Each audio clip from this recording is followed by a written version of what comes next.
Hello, everyone, and I just almost dropped my pen on the intro. And welcome to From the Ground Up podcast. Thank you guys so much for being here. So I'm sorry I missed last week. It's one of my only weeks that I've missed probably in the last 3 years or so. It was just a super busy week, and a bunch of things came up, and blah blah blah. But I did have over Matt Minatola of Philly Herp, and we hung out and on Wednesday or so, and we just talked about reptiles and had him in and showed him a few corn snakes, showed him the gargoyle geckos and the crested geckos. So I did kind of have my fill of reptile talk for the week. But so yeah, just wanted to give you an update on that and what was going on. Sorry I missed you guys, but I'm coming back. So portcitypythons.com, portcitypet.com. Check it out. I am going to be putting up a new substrate mixture. So I've been working on, as you guys know, I've been using the isostrate kind of as a bioactive substrate, and I've had a few people using that as well. And so far we've had great results, but I have a few things that I want to tweak in order to make, plants grow better in that medium. And, most of that is allowing more space for the roots to dig down and kind of more air to allow those plants to grow. So that's what I am going to include in this next mixture, as well as a few elements that are going to make sure that the soil lasts longer. So that's really what I'm working on right now. I'm hoping to have that on at the end of the week, as well as I will have pride gecko ledges. So yes, we will have rainbow gecko ledges. And I'm so happy to bring these out. Sorry it took so long. I just had this idea in the beginning of the month, and our friend Ben, who's a friend of the podcast, he actually printed these up in his 3D printer. And right now I'm putting all the magnets on them and stuff like that. So they're going to be magnetic, stick to the side of your enclosure, and just super, super cool little gecko ledges in celebration of Pride Month, which is almost over. And hopefully I can get them out before it is completely over. So if you guys want to keep an eye out for those. I'm hoping somewhere between Wednesday and Friday I'll have both of those items up. But yeah, portcitypythons.com. I also have a bunch of isopods and stuff like that available. But other than that, we have an awesome podcast. So as you guys know, we try to switch it up quite a bit. And this week's podcast is going to be a chelonian podcast. We're going to talk some turtles and tortoises with Anthony Pierlioni, the senior director and vice president of the Turtle Room, as well as co-host of the Pondcast. Anthony, thank you so much for being here. How's it going? I'm doing great. Thanks for having me. It's weird to be on a show talking to someone live for the first time when you know their voice so well already. Isn't that weird? Yeah, and it's likewise, because I kind of, like I was telling you before, I think the podcast was maybe one of the first reptile, not podcast, but video podcasts that I know of ever existing. Live video podcasts weren't really a thing, and you were doing it well before it was cool. I can't remember who I stole it from. Reptile Living Room or something like that. I have to give credit to someone, but someone had some people from the TTPG on their podcast, and they were doing it a video podcast, and I took it and I brought it right to Steve Enders, who's my partner with the Turtle Room, the founder of the Turtle Room. And I said, listen, we need to do this. You're smart. I have ideas. This is my idea that I'm stealing from someone else, and you're going to be smart to make this happen. And that's how we switched over. I think with the podcast, we did like 9 episodes that were audio only, where we were like recording in a basement, or at one point we recorded like 3 episodes in a row, like sitting in a Toyota Tercel off the highway, because John, the original co-host and my best friend, is from New York City. So we like met off the highway and recorded in a car. So the video podcast made more sense as something that we could do without having to drive to each other. Those were the early days. I think it's also kind of essential I feel like you never really just have like another person talking to you. Like this is very one-on-one. I feel like your podcast is usually you have a group of people having a discussion. It's a little bit easier to vibe off each other that way. Absolutely. But if you know me, I am like 100% in need of attention at all times. I was a really like misbehaved youth, troubled youth. And it wasn't until like I grew tall enough to duck for doorways in homeroom that I didn't have to like act out anymore. So being on the podcast with like 5 people at a time, it could be really tough. Sometimes I get really frustrated because I'm just like, I'm sitting on a comment I want to make for a half hour. It's rough. It's really rough. And I know no one can see right now because, quite frankly, I look taller than you, and I'm 5'7" in this, what's up with in that? this video. Yeah, I don't know. I was just moving this chair up and down. But I didn't know that. And I doing research for this. I didn't know that you were a college basketball player. Oh yeah. That was about 100 pounds ago. So you gain 100, you lose an inch of height. That's what happens. I used to be 6'9", I swear, but now I'm 6'8". So, oh wow! And it's pretty cool. You played some basketball in Italy as well? Yeah. So I played at Rhode Island College in Providence. It's a Division III school, but a good Division III school. We beat Division I teams while I was there. And after school, after basketball, totally like struggling with like, who am I? Like, I have no identity. Now when people ask me like, whoa, you're really tall. Do you play basketball? Like, well, I did. So really struggling with that. But I got to go over to Italy afterwards with a team of Americans. So we would play like exhibitions against the Italian professional teams and wear like uniforms that said America. Our uniforms didn't say USA, which bothered me. I wish they said USA, like classic, but it was really cool. Like we would have games and there'd be like Italians like chanting USA, like we were the dream team and signing autographs and stuff like that. Like, you guys don't know how bad we are. Like, I know we just look good against this team we just played, but we are not good. That's okay though. We were good, like, you know, for as compared to normal citizens, but not, you know, not like chant USA good. So it was a cool experience for that reason, you know? No, yeah, that's amazing. So kind of, when did you get into turtles? Were you into turtles during this time? Yeah, you know, it's funny. I was a talented artist. I'll give myself that credit. And I thought that was going to be my thing. I wanted to be an art teacher, but I was a talented artist all through grammar school, high school, college, and that's what I went to college for. Don't tell anyone that that's what my degree's in. But like, I made the Turtle Room logo, which I'm proud of. Like, I don't do much anymore, but sometimes I'll do things here and there just because like it's a big thing or something, like the Turtle Room logo. That was a time for me to step up and try to find my art skills again. But if I was smart, I mean, I've been into turtles my entire life. So like when my family, I grew up in a family that we didn't always have a lot. My father worked a lot and then my parents got divorced, and there wasn't a lot of, like, I grew up on welfare, like that whole thing.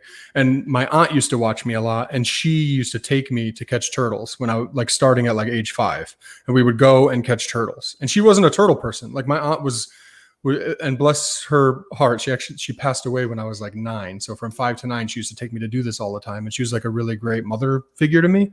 And then she passed away. So I don't know if it's like a total PTSD thing where just like the turtles were like a happier thing for me. I don't know. But anyway, growing up, I always had turtles. I would always go catch turtles because it's something free to do.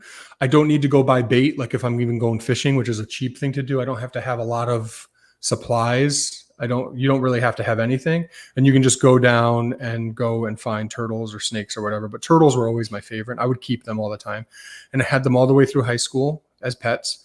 And I had them all the way. I got them again in college, like my sophomore year. I got some alligator snapping turtles that I had in my dorm, and I just like, okay, RA, you're gonna tell me I can't have my snapping turtles? Like, all right. So I just kind of like punked my way into keeping them. I did that a lot. I was kind of a jerk, but always a nice person, but I wasn't scared to intimidate people when it came to letting me keep my turtles. But I never realized that was something I could go to school for, because academically art was always my thing. And no one ever even said to me, hey, you can go to college, until I was 6'9" and like dunking on people. And it's like, oh, wow, this, you know, you can go to college. Like there's some schools interested in you. What would you go to school for? I'm like, well, I really like my art teachers. I've always liked art. So that's what I went to school for. Now, in retrospect, I would go back for herpetology in a second. And that's something that I struggled with for a long time. So if you're listening to these podcasts and you're like, I don't know what to do, I feel like I came out of school, I was college educated. I was a smart guy. Like I could hold my own in any college course if I wanted to. And this was something I was really interested in. So then I got frustrated. Like, why did I go to school for what I did? I wish I was a biologist. And that's when I got together with Steve and we started having these conversations like, hey, we're both young. We've got decades ahead of us in this stuff. What could we do to turn this into something bigger than ourselves? I don't just want to be a guy selling a couple animals. I don't just want to be a guy on Turtle Forum talking about what turtles he has, like, because at that point, Facebook wasn't really big for animal stuff. And he agreed, and he, he's in education, and we really bonded over that. And, we started talking about just things that we could do. And that's how the Turtle Room was born. And now how do you take this just idea and how do you implement it? That's the cool part, because there is no right or wrong way. There is no like, this is the vision and we stuck to it. There's parts of the vision that we stuck to, but so the Turtle Room has been around now for 9 years. The Pondcast for 7.5. We had no effing idea what we were doing at all. None. We just knew so like our first website so Steve is the founder because he knows how to make a website. And then he's like, okay, what I'm going to do is have people pay for memberships to be a part of the Turtle Room. And we were always really close, but he was like, pay me $50 and you could be a part of this thing I'm making, the Turtle Room. And I'm like, I'm not paying you $50. We've been friends for the whole time. Like, I'm not doing that. I don't have $50 and I'm not paying you that. So I joined the Turtle Room, like officially joined the Turtle Room afterwards, but we were like working on this together from the beginning, which is really funny. But it was like a club for breeders. At the time, there was this thing called the Turtle Station that was ahead of us. And it was like a club of turtle dorks who could hang out, and I would call them that to their face if they were here. And we were a group of turtle dorks, and it was just like, if you can't join them, beat them sort of thing. So we made our own, and it was just a place to sell animals. But at that point, we weren't breeding anything. So like, what are we even doing? But it came together. Because we weren't breeding animals as much, we could think a lot and be creative about what we could provide to the hobby, the culture that wasn't there. And we came up with some good ideas over the years that I'm really proud of. But it morphed so quickly and it changed all the time. And it seems like now it's a lot more conservation education minded. Yeah. And I think education is the biggest. So if you look at the tagline, we had that from the beginning: education, conservation, survival. That was from the very beginning. And education first on purpose. At the time, I was a social worker. I was working in social work. It was just a job I got. And then I really excelled in and ended up getting promoted. And basically I was a people person professionally, which I got burnt out in later years. I'm sure we'll get to that at some point, but Steve, being an educator, a teacher, that was something that we felt like we could really bring to the table and offer. A lot of scientists and researchers are not the most outgoing people, for lack of a better term. So we felt like that was something we could bring to the table that would be, refreshing and needed and useful, worthwhile for not only for us, but for others as well. Yeah. How'd you get comfortable enough? And I think a lot of people have this issue. It's like, I don't know, it's hard to feel confident enough to put yourself on that, I want to say, kind of pedestal to put out content like that and try to educate. I mean, how do you kind of get the confidence to do that? So I started the YouTube channel, which now has like 20,000 followers, and our content, some of the old stuff is just absolute trash. It's so bad. And I'm sure you look at your stuff and think the same thing. But my thought with content always was that it's okay to be vulnerable and to put yourself out there, to have quantity over quality, I think is important. But the quality that does have to be there is the information.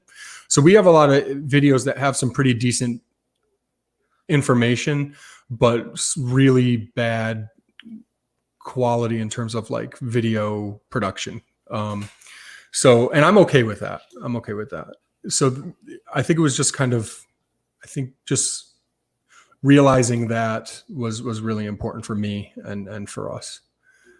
Yeah. And then how do you get to the point where you're respected enough in the community to, I mean, you're in on all these projects, you have all these partnerships, like looking at the Turtle Room, you have partnerships with all different kinds of turtle, I guess, organizations, you could say. Yeah.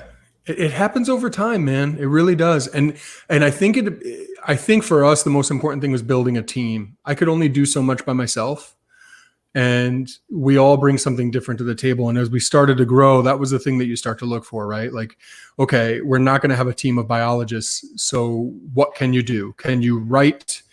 Are you going to breed crazy species that our writers can then write a press release about to let people know that we hatched a cool species? Are you going to be able to make videos? Are you connected with whatever? All of that sort of stuff. The same thing is like when we've been a nonprofit, an official 501c3 based in Pennsylvania, but we're a federal 501c3. So the same thing that we're looking at as we build our board of directors, right? What can you bring to the board? It's not just, I want to hang out with my friends. It's, what can you actually bring to this that's going to help us? Do you know people who can help us fundraise? Are you friends with a bunch of rich people? Are you connected with, top researchers? Are you a great writer who's got the time to do it? What do you have to bring to the table? Because if you're just passionate about animals, then I could find a whole Facebook full of people who are sending friend requests right now and are interested in the animals. Not there's anything wrong with all these folks, but it's tough to figure out how things are going to go. So talk to me about what you can offer. Yeah. And it's also one of those things where there's so many people in and out of the hobby. I don't know if it's that prevalent in turtles and tortoises. It happens. People coming and going, you mean? Yeah. Yeah. So you never know who exactly is super serious. So I'm sure having that background and looking for, different unique background is pretty important to know that they're going to stick around. Yeah. I think it's just like, people ask all the time, like, or comment all the time, like, hey man, I really want to be involved in the Turtle Room. If you have an opportunity open, I'd love to do something. And I say, okay, well, what can you do? And they say, well, what do you need me to do? I say, no, that's not like, I'm here, you're courting me, I'm the pretty girl at the bar and you're walking up to me right now. So, and I know that sounds ridiculous and pompous because I'm obviously not pretty and it's a joke, but at the same time, like I'm a busy guy. I have 2 young daughters. I work full time, managing a animal hospital, and I only have a finite amount of people time outside of that. And you can ask my wife, I'm on my phone like all night because I've been waiting all day to get to my text and everything. So, if you're interested, then it's going to take a little bit of flirtation, you coming up to me kicking something back, you coming back to me 2 weeks after us not talking and, sending me another text, like that type of dating type thing where I'm going to eventually start to like you and then invite you in sort of thing. But it takes some persistence, I think. And then other times, like I'll just bring it to Steve and then, he's usually really, really supportive. But if there's times where we're busy or, somebody wants to join that, what they're doing doesn't really fall in line with what we're pushing right now, because all of us have day jobs. None of us do this full time. Every single one of us is an unpaid volunteer, even though we have donations coming in and everything like that. So what do those donations go to? I mean, what do you guys put out and what do you put money towards? So it's lots of stuff. Can you bring up photos while I talk? Can we do that? Okay. So just so everyone knows, I'm not organized, but I felt like if I was going to talk about my stuff, I should have photos just in case, especially because this is a reptile podcast that usually goes in a bunch of different directions. You may not be a turtle person. If you're watching this, you're probably not. So I want to be able to make it a little more, I don't know, easily digestible. So I could talk about something and you can see it, which I always wish when I'm listening to the snake podcast, I'm always wishing that I could see a picture of something because I don't know. I guess we take that for like We take that for granted because we say whatever snake and we're talking about it, and some people may not know even what the hell it looks like. Yeah, just say carpets, and I'm like, oh, I don't know. I'm thinking about like outdated adult films or something. I don't know. Anyway, that was okay. Hopefully, people didn't hear that. So if you're in folder number 3 or folder number 6 and 7. Sorry. 6 and 7. So you asked what some of the money goes to. So in those folders, those are our in situ conservation work. So it's just a couple photos there. But so this is in New Jersey. We do the Terrapin Conservation Initiative, which you have the shirt on, Joe. Thank you so much for that, for repping. I really appreciate that, man. Of course. And this is just something that happened because Chris and Casey Leone have a great relationship with New Jersey Fish and Wildlife. And I mean, that's okay. There's a dweeb. I've seen him before with the t-shirt for the former name of the project. But man, when like the second week of June hits, these things, they're just waiting in the marsh and they just come up all at the same time. They just start flooding this one road. And there's more diamondback terrapins, Malaclemes terrapin, than you could ever imagine. They're just everywhere. And these guys run around, and I've helped them before. I'm on their permit, which is so cool. I can't get down there all the time, especially now with COVID, but it's just amazing what they're doing. And that right there, that photo, you see the syringe going into the soft part in the rear, in front of the rear leg. And that is a microchip that's being implanted. So all these turtles that they encounter, they get microchipped, and they wand them every time they catch one. And if it doesn't have a microchip, they give it one. And I mean, they have like hundreds and hundreds of microchips ready to go. And they've been putting so many, they'll find like 60 females in a day.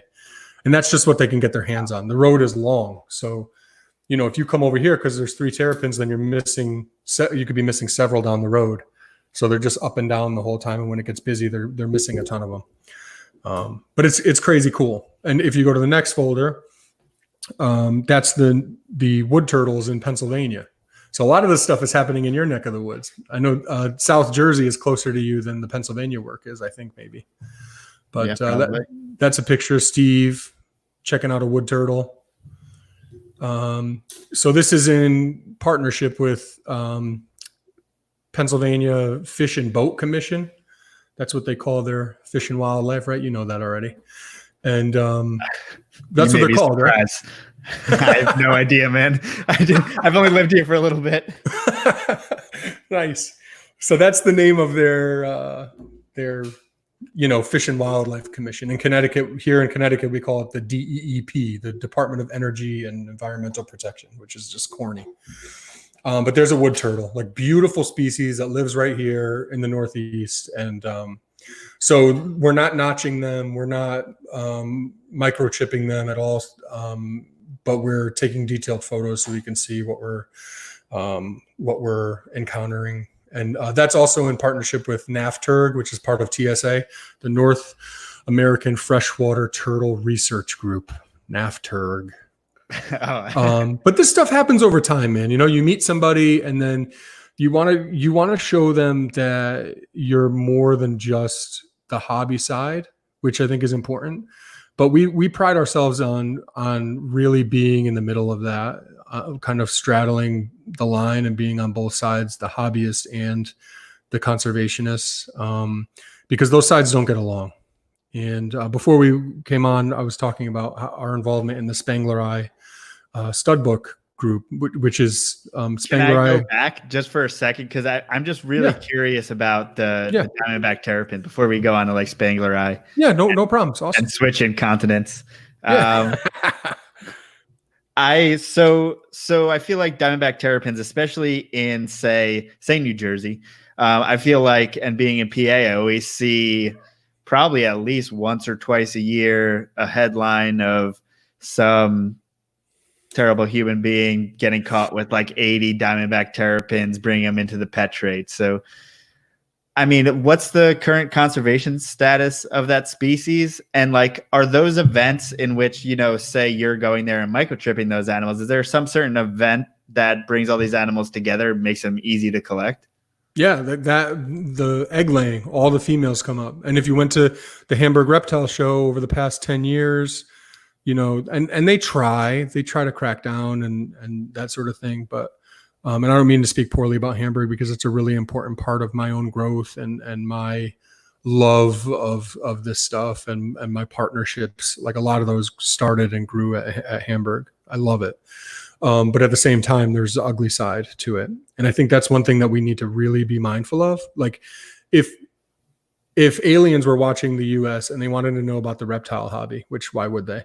But if they did, the first thing they would see is the classified ads. And that's such a sad thing, because the amount of people who just don't get it, and you can tell, it's sad. And I think that's the push.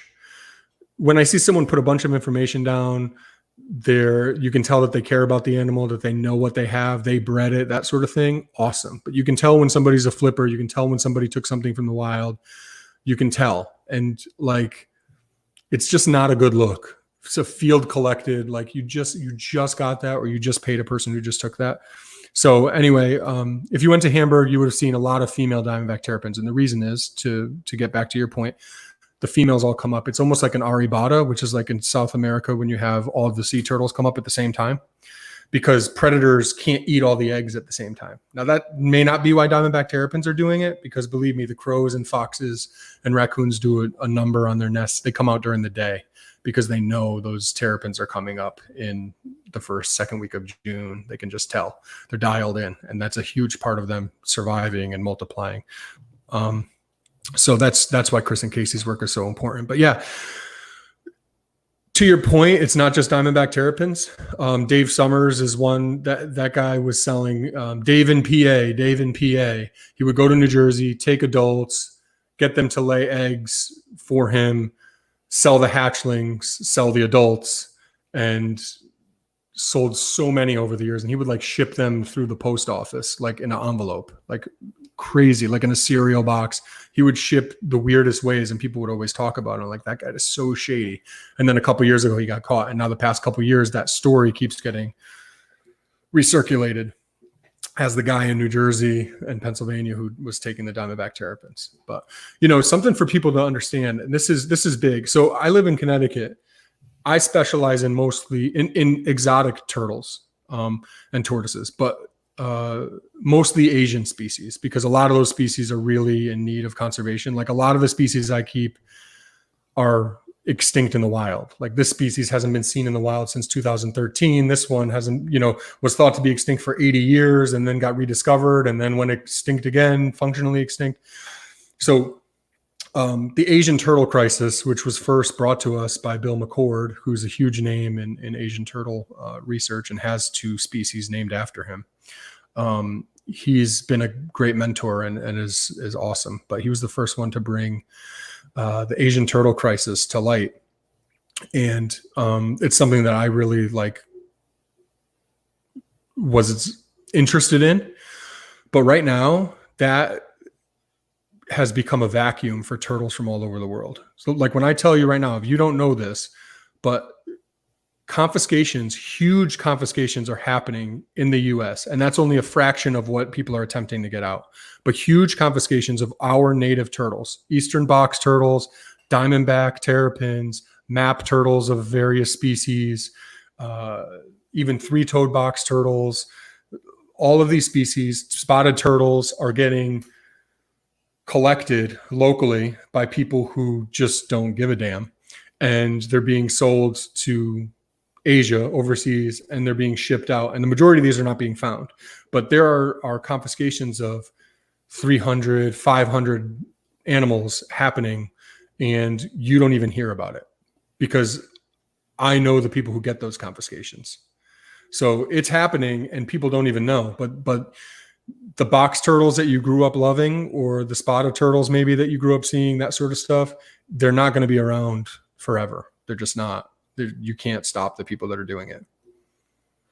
So is this like Asian foreign markets that have the demand for these animals? Yeah, I wouldn't say necessarily markets, because then you think of like the animal markets, like where COVID supposedly allegedly Yeah, I didn't mean happened. it that way. Yeah, Sorry, I because meant like those are a big market. thing. Those are a big thing too, and that's how it started. But then once something gets rare, or if it has a desirable trait, like if the plastron can be ground up into a powder that could be used to make Jello, or can be used in tea or what have you to cure cancer, then it's going to be more desirable. Or if it's like golden, like albino turtles are bigger there, or the golden coin turtle, Cora trifasciata, those are really desirable species. But if something gets rare, then they want it. And with turtles, something that's really important to know is the Asian, and specifically the Chinese market drives the demand. So I'll tell you this quick story just to illustrate that point. The Kwangtung river turtle, or the redneck pond turtle, is a very common species in the trade. So like 10 years ago, you can get one for like $40, a hatchling. And then all of a sudden in 2016, China decided they wanted them back. Now, this is a species that is extinct in the wild in China, functionally extinct. You're not going to find one. And they were basically gone there, but they became really popular in the hobby and really easy to breed. They're a great species to keep. So they decided that they wanted some back for their farms. They were going to start farming them. The value of a hatchling Kwangtung river turtle went up to $2,500 almost overnight. This is a $40 turtle. This isn't a morph. This isn't anything. They didn't get more rare. Somebody just decided, I want these. Yeah, so there's some good pictures. The one in the middle with that male with the nice red, that picture right there, that's by Ben. I think that's Ben Anders' photo. Really, really cool. Cool species. So they smell horrible. They probably have the worst musk smell of anything when they're alarmed. But this species actually lays 2 nest holes. So they dig with each leg and dig 2 holes and then lay, I'm like doing the motion. And they lay eggs in both holes and then cover it up so that a predator comes, finds one side of the nest, thinks that they got all the eggs and leaves half the eggs to incubate and hatch. So really cool. But yeah, so they went from $40 to $2,500 almost overnight. And guess what? They're like $30 now for hatchlings. So it just goes to show you that how that Chinese market drives the demand and kind of drives what's happening here. And they want North American turtles. They want all the box turtles from Canada down to Mexico. They want all the different box turtle variants and species and subspecies that they are, and they'll pay top dollar. And I think when you had Greg on from Greg's Turtle Haven, who's awesome, by the way, he talked about people contacting him about alligator snapping turtles. Like, where'd you find that? Like, none of your business. Because and people do it all the time. I get contacted all the time just because I make turtle posts on Facebook. And do you think that's any different than any other reptile? Do you think that there's more of that going on in the turtle world? I can't say. I feel like it is, but I'm immersed in this stuff, so it's tough. And that's part of the reason why I like to listen to the other reptile podcasts. There's so many similarities and there's so many things that we can learn. A lot of us just get tunnel vision. We're living in our own world, which is, by the way, sidebar, why I really appreciate your show, because you're willing to branch out. And I think that's a good thing. Like, listen, you have a weekly show. You need to fill a lot of time and have a lot of shows. So, and it makes sense to have guests, and you always do a good job of asking questions and letting the host go. So I was excited for that. But, a lot of people don't do that. So even us, and I had a show a couple months ago where I said, I talked about reptile podcasts, and I said, guys, what do you think about us talking a little more about some other reptiles? Because Chris Leone, my co-host, has a lot of knowledge of other reptiles. And, I've been into other reptiles. The first reptiles I bred were bearded dragons. Like, I have experience with other stuff. You just wouldn't really know it. And I got it wasn't good. I threw myself to the wolves. People were not happy. If I want to hear about other reptiles, I'll go listen to a podcast about other reptiles. Like, stick to what you know. But it's funny because you asked me about how do you put yourself out there? One of the things I had to tell myself at the beginning is Anthony, it's cool. You don't know everything. Like, that's fine. Your job is to be the facilitator, right? And I think you do a good job of that. Like, your job is to get the guests and to feed them good questions and to have a good base of knowledge yourself. But it's okay to say, I don't know the answer to that. It's okay to say, here's where I would look for the answer, or, just don't be phony, don't try to act like you have the answer to everything when you don't. And I try to do that, although I am human, and I'm sure I've already lied on this podcast by accident, but, yeah, I don't even remember what I was talking about or why I went. No, I think, I think people are afraid not to seem as an expert at all times. Yeah. And none of us are. And that's just a fact. And even in snakes, I do not know much. There's over 3,000 species. There's only so much you can know and keep and do all that stuff. Right. That's something that I think is a really interesting point too, because with turtles and tortoises, it's like 346 or something, different taxa or what have you. Like, that's a small number. Where, like, I know the scientific name of most of the turtles and tortoises in the world, which isn't really saying much, but you could never do that with snakes because there's so many. And that changes, like, the dynamic of what you're doing, because there's only so many we can talk about. And I feel like the more focused and experienced you get in this, the more you get specialized in particular areas, like a subset. Like last time you had Dominique on, and she's doing green trees, which is great. And she was talking about, like, green tree pythons and how that has, like, a subset of, just reptiles in general is such a niche thing in society. But then you have the snake people and the turtle people, and it gets broken down again. And then the snake people get broken down into all these different things. And the same thing happened with turtles. You have turtles and tortoises, and then you have these tortoises and those tortoises. And, like, so it's really not important to have a bunch of knowledge, because you're not going to be an expert in all of those anyway. So the more knowledge you have, the more you just, they joke on the Searchable as Reptiles with Garrett Hartle all the time about focusing on, he always brings it back to the super dwarf retics, which is cool. Like, I don't mind, because I know he's passionate about it, and I think it's a cool project as an outside looking in. But that's what ends up happening. He's super knowledgeable, but just when he talks about different issues in the world, it comes back to super dwarfs, because that's what he's so passionate about. And that's what happens to me. I talk about Spangler Eye all the time. Yeah. And I feel like you went to the extreme, and you put your knowledge in writing, which is something, it's like one thing for me to say, hey, I had a podcast. I was kind of an idiot 3 years ago, but if it's in writing, it's legit. It's forever. So talk about when you first got into writing. I know you did some articles first, I'm sure. Yeah. And then what your first book was. Yeah. So I like writing. It's fun.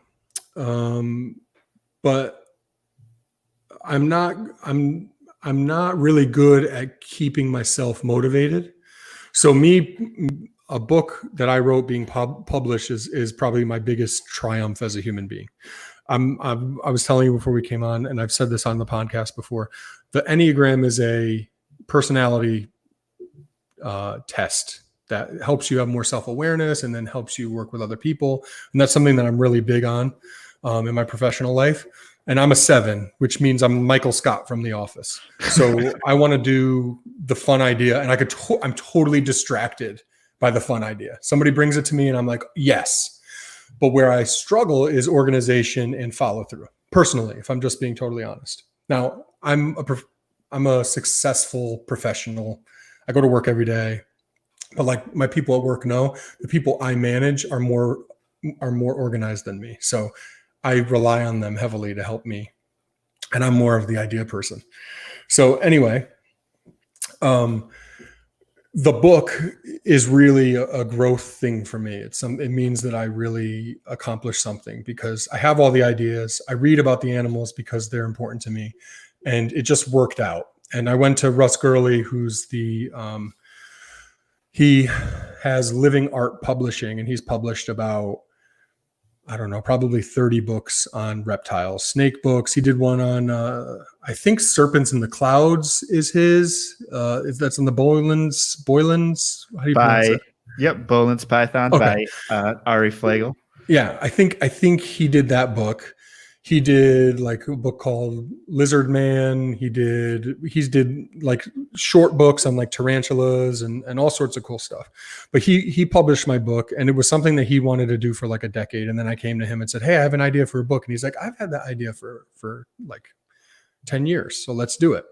And it just worked out really well. And Russ is an amazing mentor. It was crazy because he was somebody who I met at Daytona in 2011, and it was like a dream come true just to meet him. His book on turtles changed my life. So then to be able to write one for him and with him was incredible. And it's a small book. So basically all you have to do, in case you're wondering, you want to write a book, just read everything there is ever written on the species 3 times, and then start to regurgitate some of that information in a way that isn't plagiarizing totally. Give credit where it's due, and then add your own examples, and then consult anyone that you know who keeps the species. And then you have a book, a small book. So it's not that bad, right? I'm kind of being sarcastic, but that's totally what the process was. Because it's a genus, Geoemyda, which has the Vietnamese black-breasted leaf turtle and the Ryukyu black-breasted leaf turtle from Okinawa, Japan. Those 2 species are part of this genus. They're the only 2 species in the genus.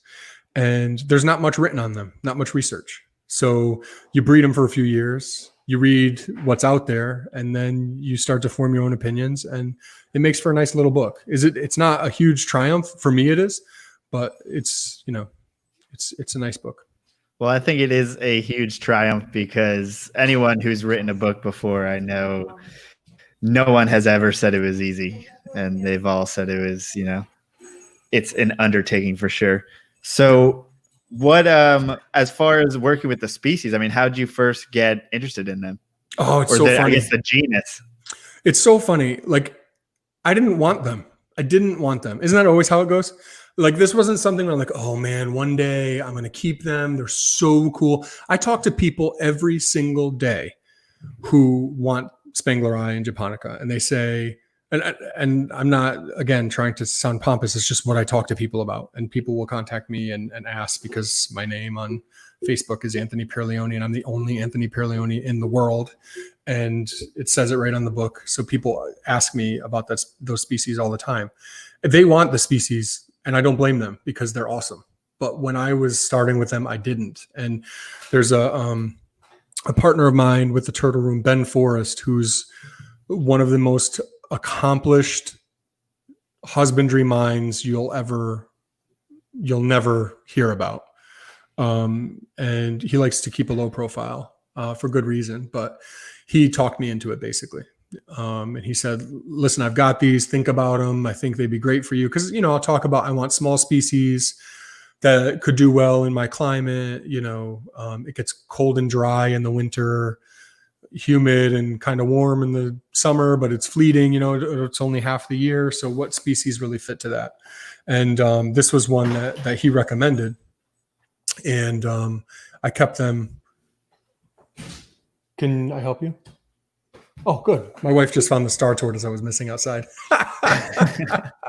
Where was it? Climbing up the fence. It was off the ground? Yeah. It was off the ground on the fence. Like his feet were.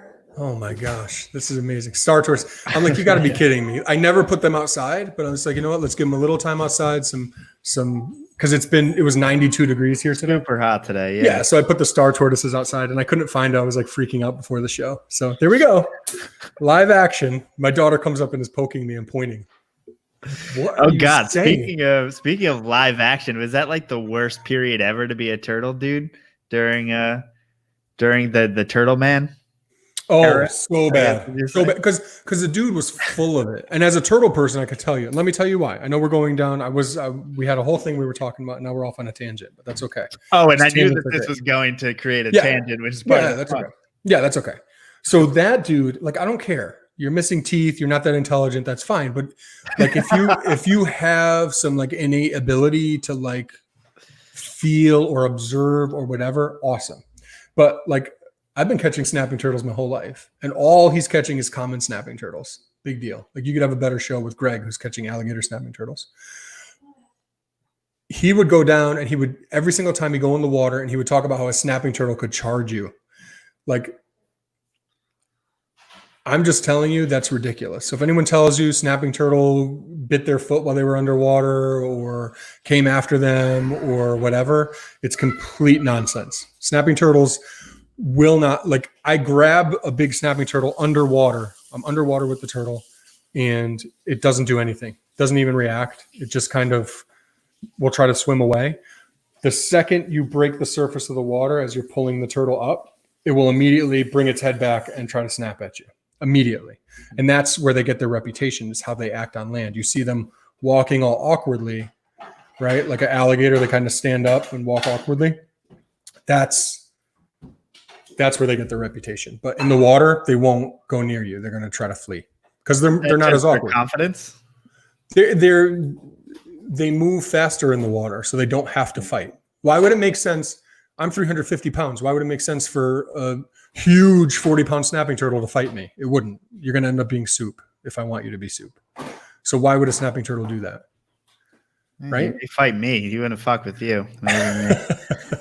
Look, it just, I don't know. It doesn't make sense.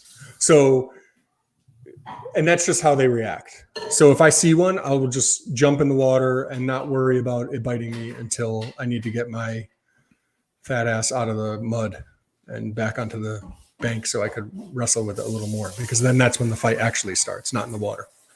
Yeah. Anyway, so that's why that guy is full of it. He also like took a cottonmouth out of a pool in Kentucky where cottonmouths don't exist, which is always fun. Right. There was that whole thing about like being staged and they're putting animals places so that he can respond to it. Yeah. Because they act like he's like just known around the town and everyone just calls him. Like, nobody's calling that guy to come in your house. Like, I don't need you in my house going through my underwear drawer. Like, no. Yeah, I would like to keep a distance from that man. Mm-mm. You don't want me in your house. You definitely don't want that guy in your house. That's all I'm saying. So how did we get off on that? That was my fault. But you've also done some reptiles articles for, was it Reptiles Magazine? Yeah, I've written for several magazines. My favorite ones are when you write for foreign magazines, because then they'll take what you write and turn it into a different language, which is really cool. So like when you can't speak German, but you've been published in German, that's really cool to me. So Radiata is the German magazine. That's really cool, but it's just turtles. And Reptiles is another thing where it's kind of like an institution in my mind. When I think about it in terms of like today's world, it's no surprise that it's just completely fallen off and there's nothing. Of course, also because the editor Russ Case passed away a couple years ago, which was really rough.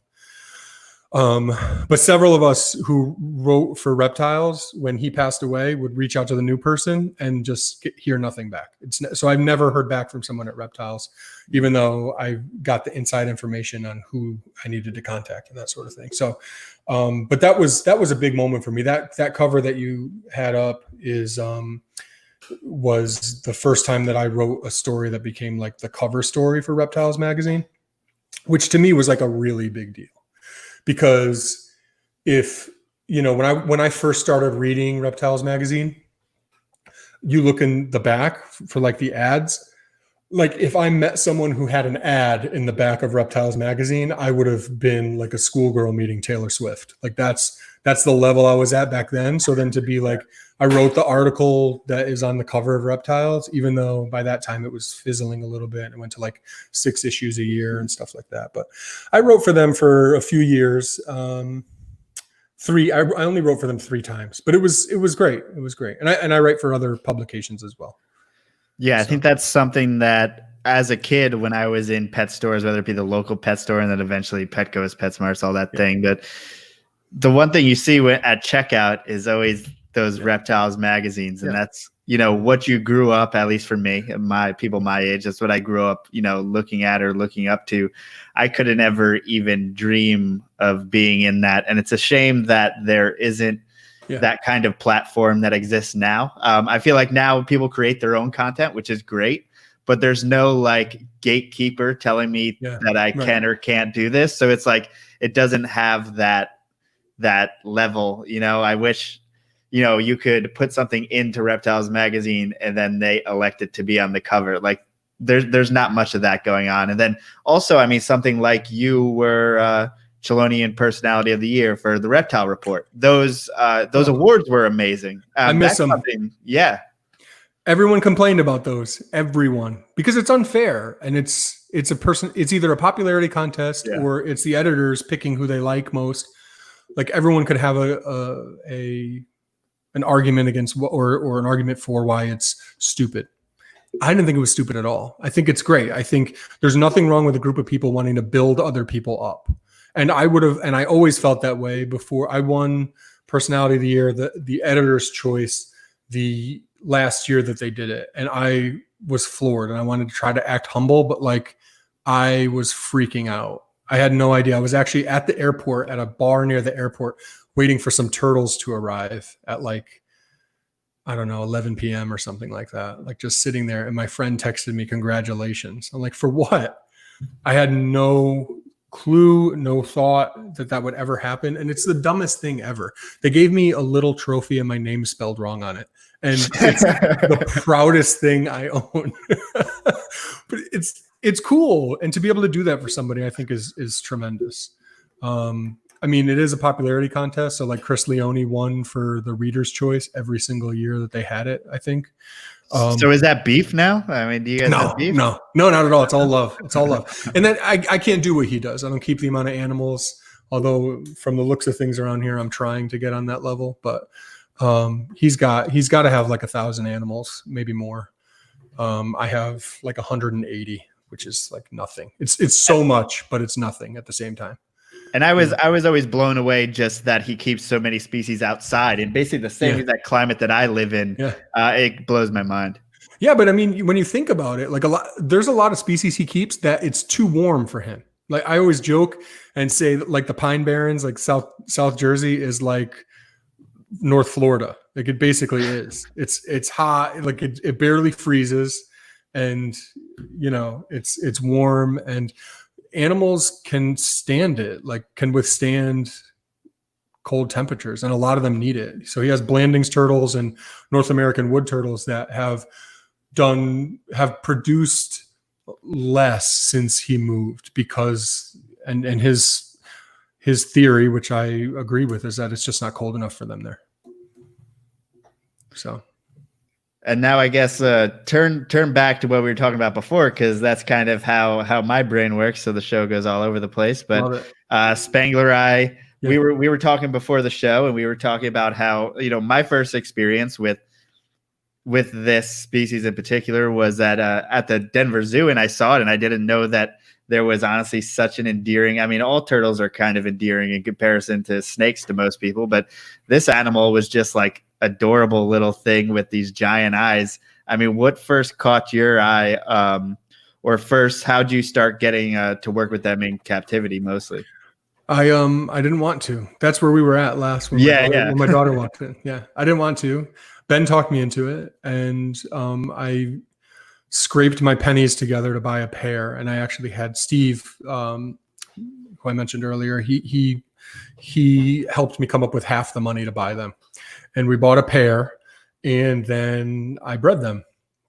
Now, I didn't want to because I thought I was going to kill them. Like, they had this reputation for being very, very fragile, and they can be. But they were imported in large numbers around the turn of the century, like around early 2000s, up until about 2004 is when it really started to trail off, and they weren't being imported as much. And those animals died a lot. Come to find out, metronidazole helped a lot with them.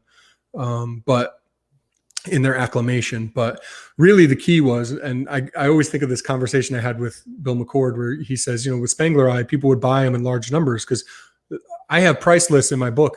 People were buying them for like $8.50. Like these are species, those are turtles that are for an adult now is $1,500. People were buying them for $8, and they would buy a group because why? Because you're going to lose a couple at least, right? So buy a group, and then you buy them, and they're small. And you look at that thing, right? They're small. So you put them together, and then they all start dying until you have one left, and it survives. And then you buy a bunch more, and they all start dying one by one. It's like Friday the 13th movie, like picking them off one by one until there's one left. And what does that tell you? Stop putting them in groups. Now people can do it. So that picture with the plants, that's Scott Gillingwater, he's a naturalist, conservationist in Canada. And he keeps Spangleri, and he keeps them like this. Huge planted enclosures, totally naturalistic, bioactive, with lots of turtles together. So that's as natural as it gets. That's huge. They can hide from each other. That's one way to do it if the animals are acclimated.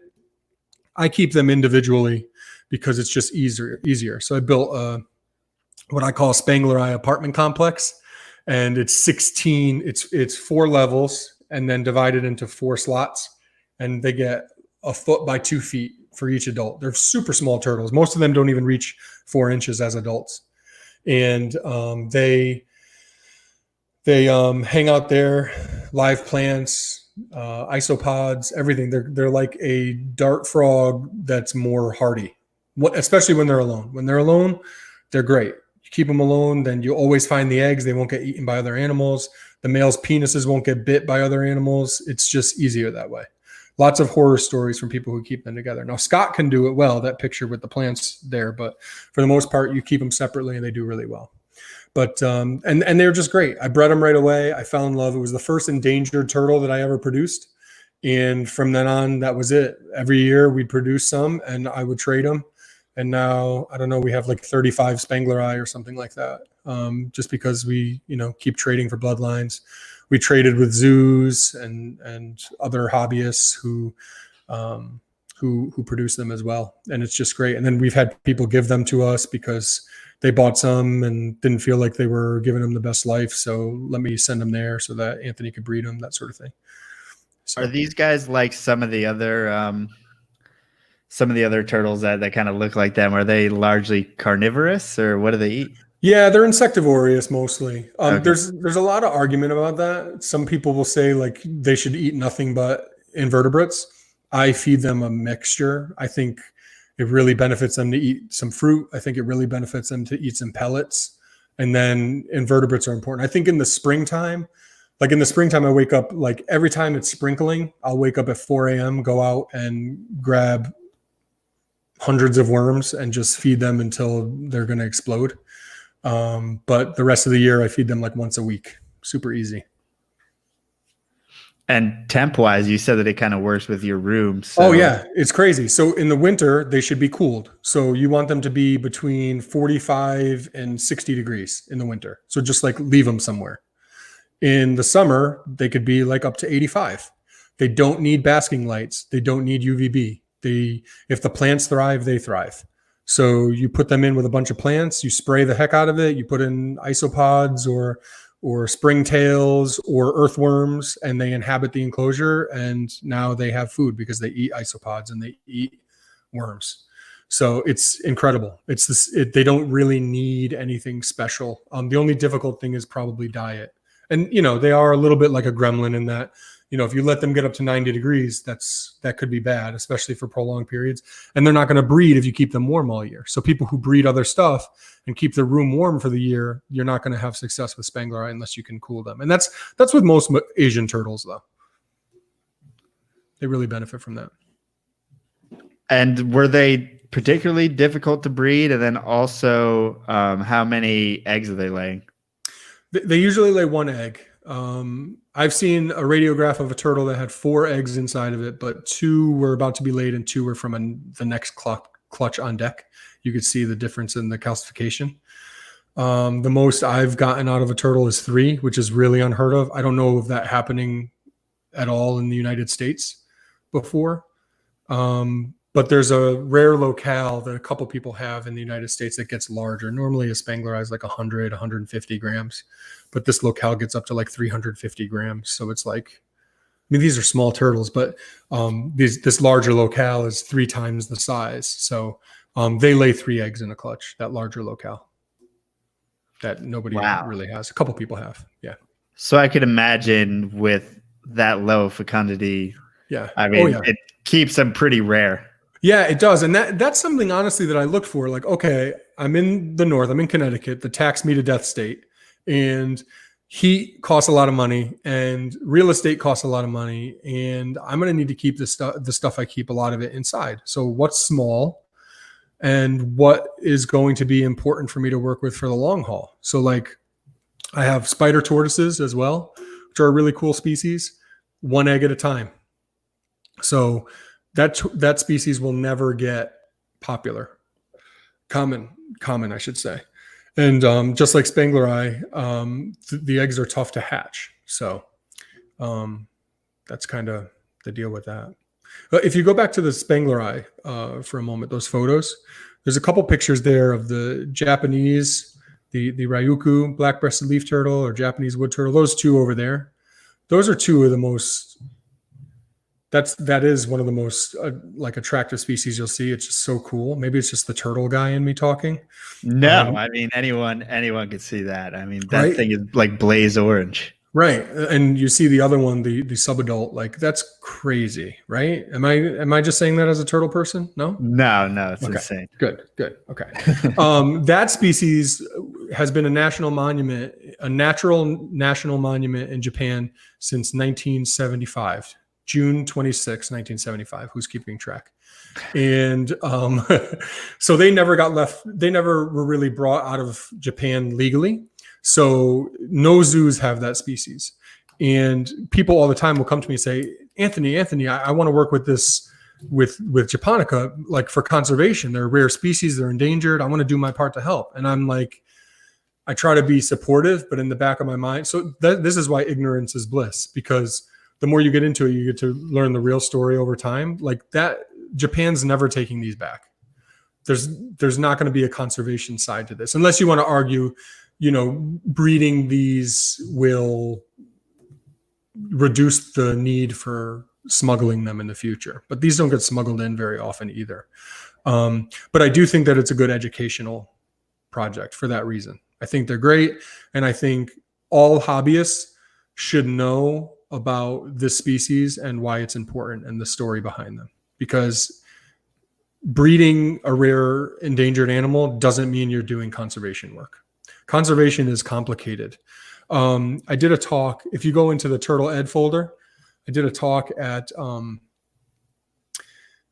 TTPG conference, and they had me do the keynote speech, which I was shaking in my boots when I Googled what keynote speech meant, because I didn't know that like that's the first speech of the conference, and you're supposed to like set the tone for what the conference is supposed to be. I was literally peeing my pants, like not figuratively, like literally peeing my pants.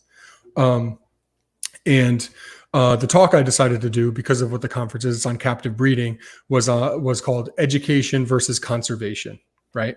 And that's actually the title of the book that I'm working on that I may never publish, but it's that first one that says Great Pets, the green. Yeah. So that's I was talking about Reeves turtles there, and just talking about the importance of like people understanding the nuance involved in the animal hobby. We all are self-serving. Like I like keeping animals. I have since I was 5 years old. I'm still that 5-year-old kid that sees something cool and says, Mom, can we keep it? Except now Mom is Shannon, my wife. But the more that we understand these things and we can have some self-awareness and own the fact that that's what we want, the more that we could be prepared to fight for what we believe in and fight for what we care about. And that's why I get so frustrated by the classifieds, because the classifieds are going to be the reason why in 10, 15, 20, 30 years, we're not going to be able to keep a lot of stuff anymore. That's my personal belief. So this talk was basically just, hey, conservation is complicated. Stop using it as your goal. Like what's happening with the terrapins in New Jersey, that's conservation. It's really cool that the Turtle Room's able to do that. I'm not doing that. I didn't make that happen. I take no credit for that, but I'm really excited to be affiliated with it. But I couldn't do that. I can't. What I can do, because it's more of like a low-hanging fruit, is education. Anyone can educate someone. Anyone can go out and find a person who knows less and teach them something. Anyone can find a kid who's scared of snakes or grabs box turtles and throws them in, death bowls to live a miserable life. Anyone could find someone like that and teach them something in a tactful way. And I think the people that could figure out a way to do that and use social media and different platforms to educate people are doing way more than the people that are going after conservation. Because any real, true, great conservationist will tell you that they question a lot of what they're doing, and they struggle with the bureaucracy of society and how they're not allowed to do this, but if we could, then this would be better and we'd be able to save this species. It sucks. Ignorance is really bliss, because the more that you get into the conservation side, the more you realize how complicated it is and how much goes into it. So my PSA to the world is to stick with education and do what any one of us can do to make the world a better place for the reptiles that we love, or, the people that we care about that are in this hobby. So say you are someone in the hobby who has, you have a rack of ball pythons or something like that. How do you get out there and educate, or even say, you're looking to add new animals. How do you educate with even the animals that you do have? I love how you said looking to add new animals, because that's something I started to do when I was writing more. I would start to acquire animals so most of us acquire animals because we want to breed them, which is important. That's always part of it. And even when I came to this next realization, I still wanted to breed them, but I wanted to breed them and I wanted to experience them so that I could write about them and help other people understand them. That was something that was big to me. And I think, again, anyone can be an educator. So if you have a rack of ball pythons, ball pythons are awesome for education. Hi, honey. I have my 3-year-old daughter with me, Madalena, whose hair is messed up. She just came over here and say hi. Hi. Okay, now go away. Respectfully, I love you. So I brought her to Harris and Wonderland, which is a reptile shop over here in Connecticut. And he vends at Hamburg and White Plains and stuff like that. Such a great dude, great guy. And I came by, I wasn't planning on buying anything. He didn't care. I brought my daughter, she was 2 at the time. And I said, give me a ball python. I'm not a snake guy, but I have enough experience with ball pythons. We used to keep them in my apartment in college. John and I used to keep a bunch of stuff, including ball pythons. And I knew it. Give me a ball python, a small one. And he gave me some morph, some kind of banana pastel nonsense. I don't know. Something I don't understand. And that's why it's nonsense. Sorry if anyone loves those. It's not nonsense. It's just that I'm ignorant. And she held it, and I have pictures of her with it. And once in a while she'll tell me "Ooh, Daddy, I don't like snakes." And I pull up the photo every time. And I'm like, look at you. Look at your smile. She's 3. So she doesn't remember things from 6 months ago that could have been big moments for her. She's a mess. She's barely human, but that's a big moment for her. And that ball python was huge for her. And I'm going to make sure it's huge for her, because I'm going to keep showing her that photo until she's, an adult and moves out. I'll still be showing it to her. But so again, education, man, anyone can do it. And that's a prime example. You could have one ball python and teach my kid something that could stick with her for the rest of her life. Maybe not, but it could. Snakes are really hated. My wife hates snakes, and it bothers me to my core. She wants to kill bugs when they're in the house, and I just lose my mind. And I just feel like I'm on a lonely island fighting with 3 women who just scream when they see a stink bug. Although I do flush stink bugs because they're invasive. How dare you? They're from Southeast Asia. Did you know that? Nobody saw stink bugs when they were a kid. Stink bugs weren't here until 1996, although you're younger. So yeah. I always grew up with stink bugs. That's crazy. Oh man. I was born in 91. So. Oh yeah, there you go. Stink bugs didn't come around until 96. And actually I think they started in New Jersey. So I don't know where you were living when you were little, but New York. Yeah, they were in your neck of the woods. But those stink bugs, man, they're everywhere now. Those I think they're like brown margined stink bugs or something. Maybe they're marginated. I can't remember. I get those 2 words mixed up, from the marginated tortoise and the yellow margin box turtle. Anyway. Well, now we have our main hobby here is to squash the spotted lanternflies. Oh, I don't know about those yet. That sounds horrible. Yeah, they're beautiful looking, like these red with and white and black polka dot animals. They're beautiful looking Yeah, but they're over in like agricultural lands messing everything up, and then they've come over here to Philly and they're kind of all over the place. I can imagine it's a matter of time before they, reach you. Oh, I'm sure. It's horrible. Everything's a mess. Everything's invasive. Yep. And that goes back, like, okay, I know about turtles. The red ear slider is invasive. I'm going to care about that. Like, well, okay, we'll pick any one of a million different invasive things that are happening. Like what happens with invasive plants and stuff like that is just crazy. I have to get like a special landscaper at my animal hospital to take care of the sumac and Japanese knotweed. That's like a real issue. There's no way a red ear slider does as much damage as Japanese knotweed does to the environment. There's no way. Just saying. Yeah, I had the opportunity. Yeah, how beautiful is this thing? Really cool. I squashed like 15 of these on a on a walk in the spring and summer.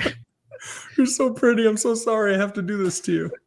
And there's signs all over the city like spotted lanternfly, kill them all type of things. So we're doing our part. I love that. I talk about that all the time. Like you get into this because you love animals, and then the more knowledge you get, it's like kill them. I love turtles.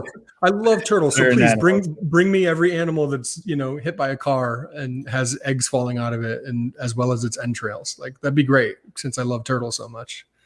It's always fun, especially like on the turtle front. Well, not fun. It's sad. I go down. There's like a canal here, and then you try to find a native species of anything, and it's almost impossible. There's a red-eared slider next to an Asian carp next to Yeah, it's crazy. It is really bad. And, people talk about they definitely take hold. I don't know. There hasn't been a ton of research done on how invasive they actually are. Everyone throws that around, including myself. There was a preliminary study done on how they outcompete the European pond turtle, which is a lot like a lot of the species we have here in the US, but it's I would say it's like data insufficient, that study.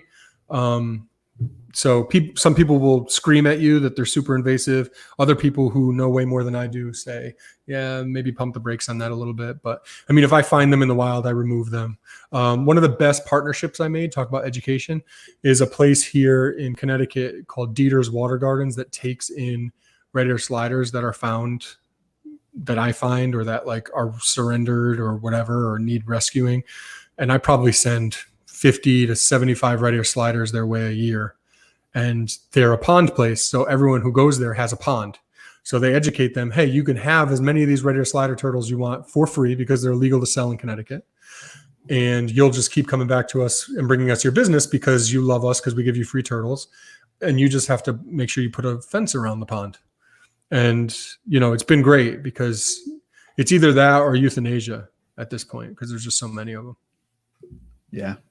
Yeah. And it's unfortunate. I think that's a good example of how, I don't know, the pet market can go awry. And let me tell you about that. Let me tell you about that. Okay. Perfect example of why we are stupid consumers and people don't care about anything but making $1 off of us. Okay.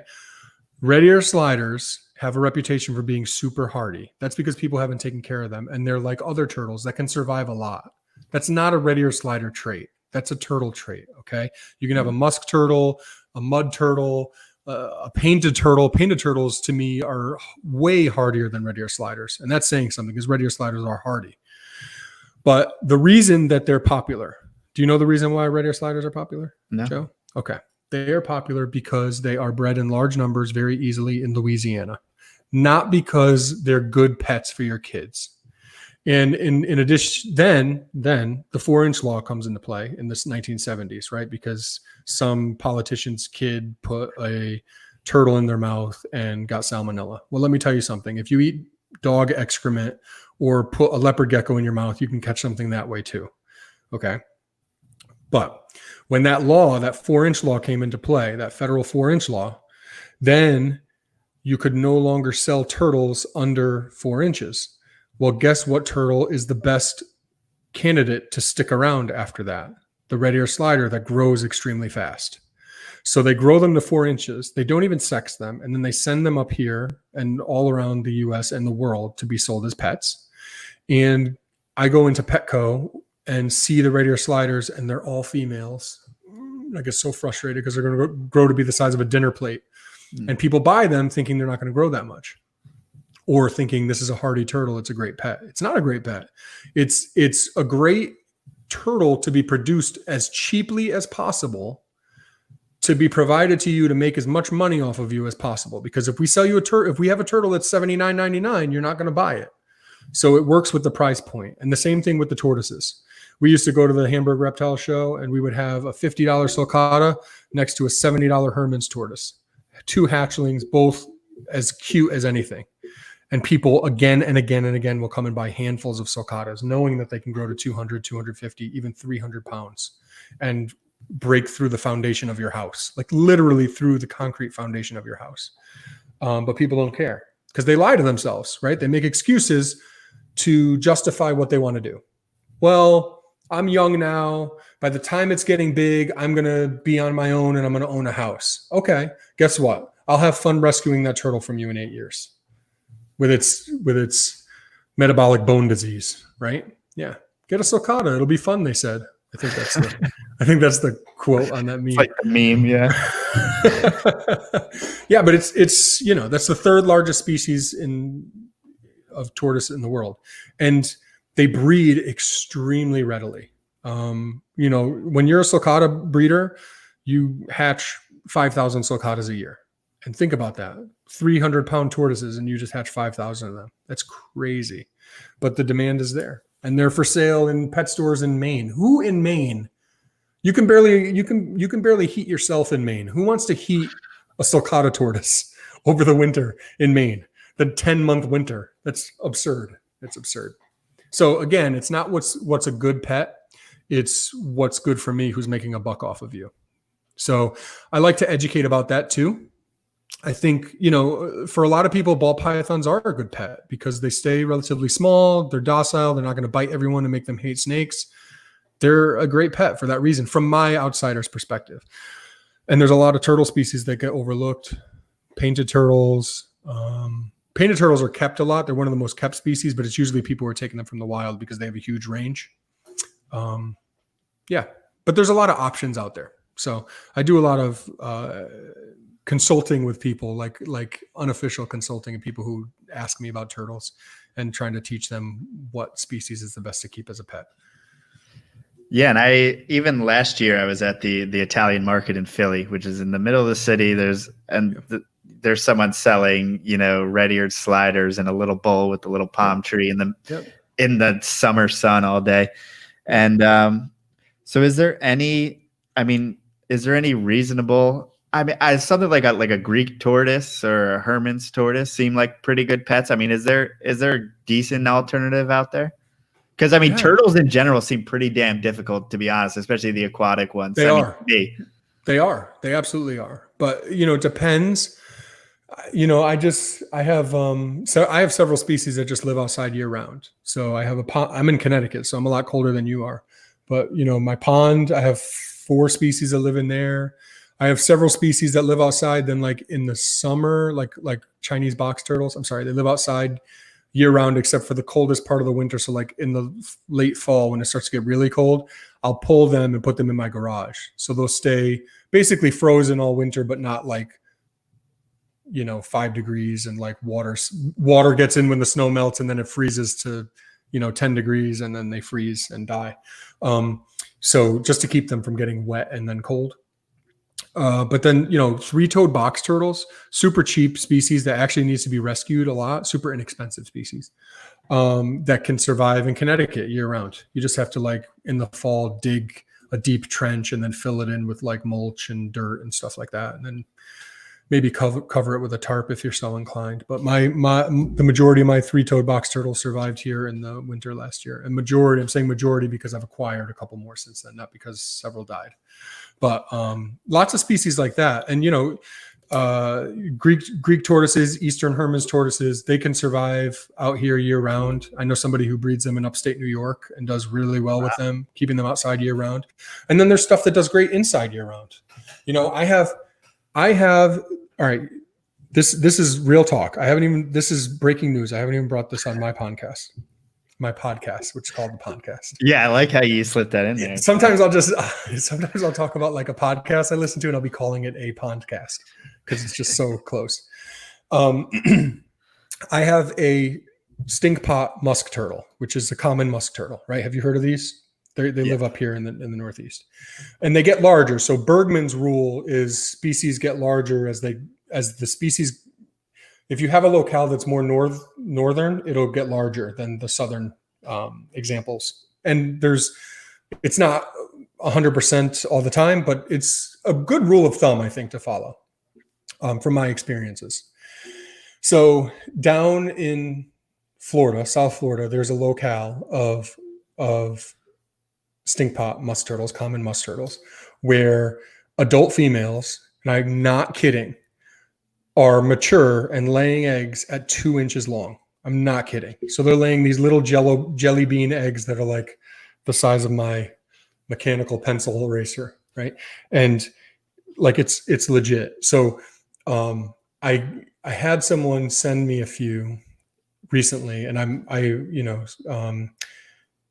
I get the package at work at the animal hospital. So I'm like, okay, I'm just going to grab a radiograph real quick and just see, because I know there was females in there. So let me just see if anyone's gravid. Every female's gravid. And I'm talking, the largest female weighs 56 grams. 56 grams. That's like a bite of my burger is 56 grams.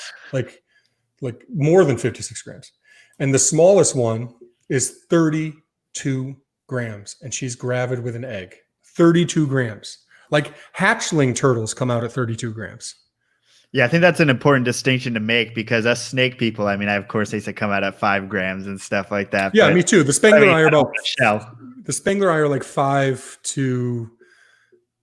to 7 grams, 4 to 8 grams is a Spangler eye. But there's some species that hatch out that are, almost as large as that mud turtle that's laying eggs, which is just crazy.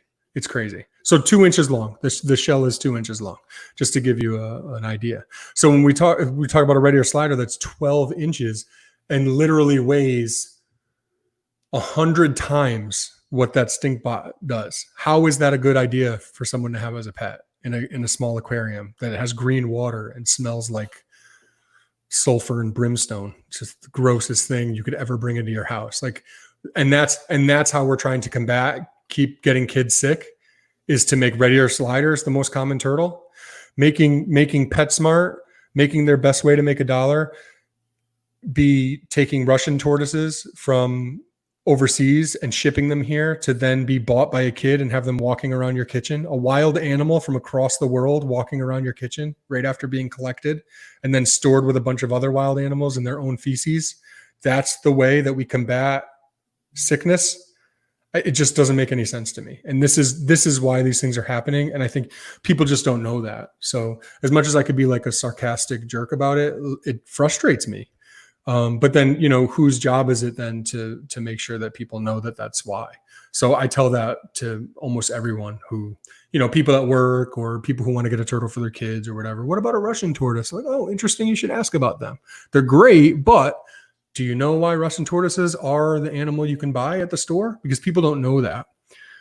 Just like, I don't know about certain fish or other reptiles or birds that are available. I don't know which ones are wild caught, but I'm sure the ones at the pet store, there's a whole bunch of stories behind them that none of us know. So I think sharing that information really helps to make the world a better place for the animals and for the animal keeper.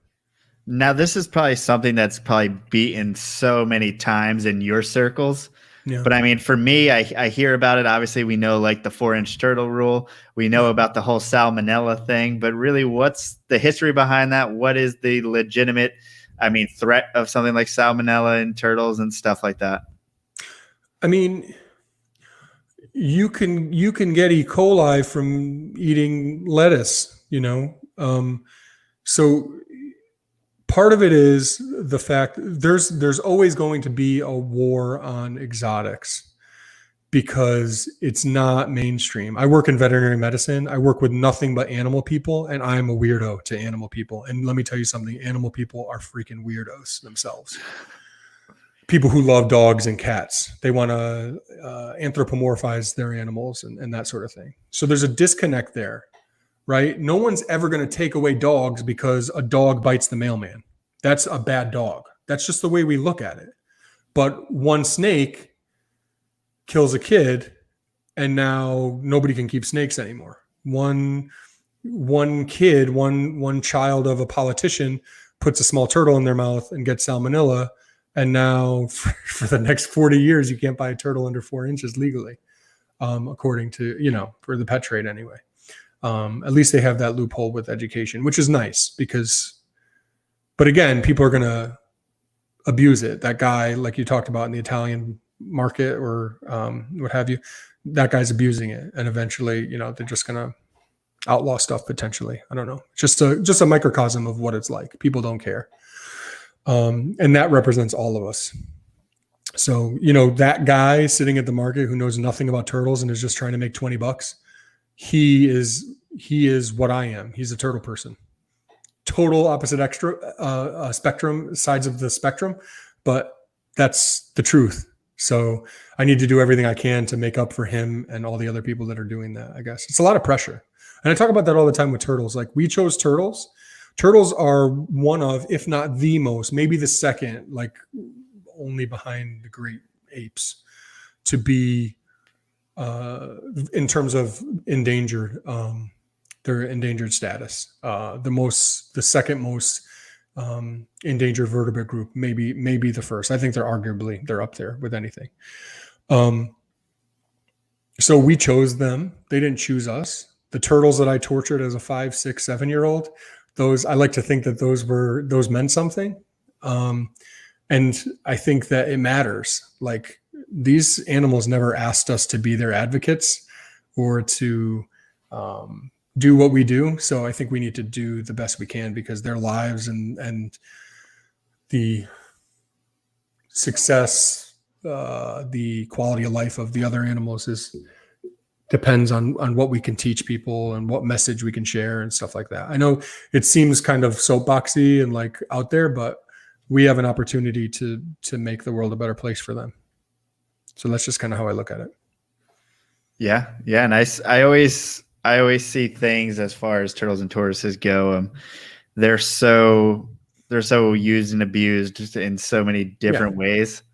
A lot of people have them. A lot of reptile people have them, and they have like one in the corner that that's the sulcata tortoise. He was raised poorly by the last keeper, and I have him and I bring him to shows or whatever. Like a lot of, like, not even like that. I mean, not even just in captivity. I mean, like overseas, whether they're being used for food or whether if you see, I forget what that picture was not too long ago when there was like some international bust of wildlife, and there had to have been like thousands of these turtles or tortoises just packed, and stacked on top of each other. And it just seems like they're just very taken advantage of. They are. Yeah. Exploited, because it's all from us. So I'll give you 2 examples real quick.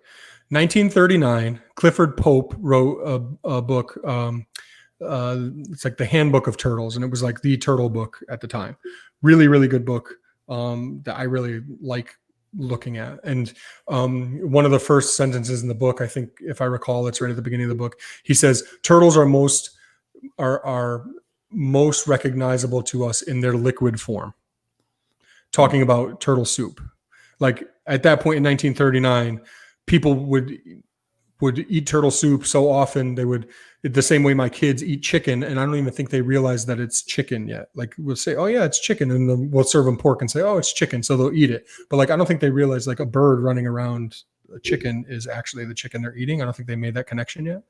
So that was basically turtles for us at that point. And then fast forward to the zoology books in the 1950s through 70s, but even as recently as the 1970s, this guy, the guy who wrote the book on zoology, I'm forgetting his name, compared them to cockroaches. They've been around for 200 million years, unchanged. So to give you some perspective, T-Rex was around 65 million years ago. So turtles have been around unchanged for 200 million years. Wow. It's crazy how prehistoric turtles are. It's awesome. And only now are they dying. But in the 70s, his book on zoology that taught zoology to the future zookeepers, all the zookeepers that built the zoos that we grew up in, right? His book compared them to cockroaches, that they've been here forever and they're going to be here long after we're gone. Well, guess what? They're not. And it's because of us. This whole sixth extinction is affecting so many different animals. You could talk about the frogs in, Costa Rica and all sorts of different things and how important it is, or the island races of snakes or the seabirds or what have you that are being affected by humans. Turtles are really, really affected by humans because the ways that they're affected are just so complicated and have so many facets that like you can't even wrap your head around it. They just have no chance, a lot of them. Sorry, I went on a tangent. No, you are totally fine. So do you get out a lot? Are you able to go herping for turtles very often? Not as much as I'd like to. No, I mean, I'm at the point now where I let the expert herpers do their thing, and then I'd like to go check in with them. Like every year, I want to go to New Jersey once. I want to go to Pennsylvania once. I want to go to New York once. I want to hit my Connecticut turtle spot at least once, spotted turtle spot, that sort of thing. And I'll go out and meet with people. But for the most part, like I moved to my new house. It's almost been a year. It was July 4th last year that we moved in. And it was really tough on my family. We were like living in a hotel. It was really tough on my animals.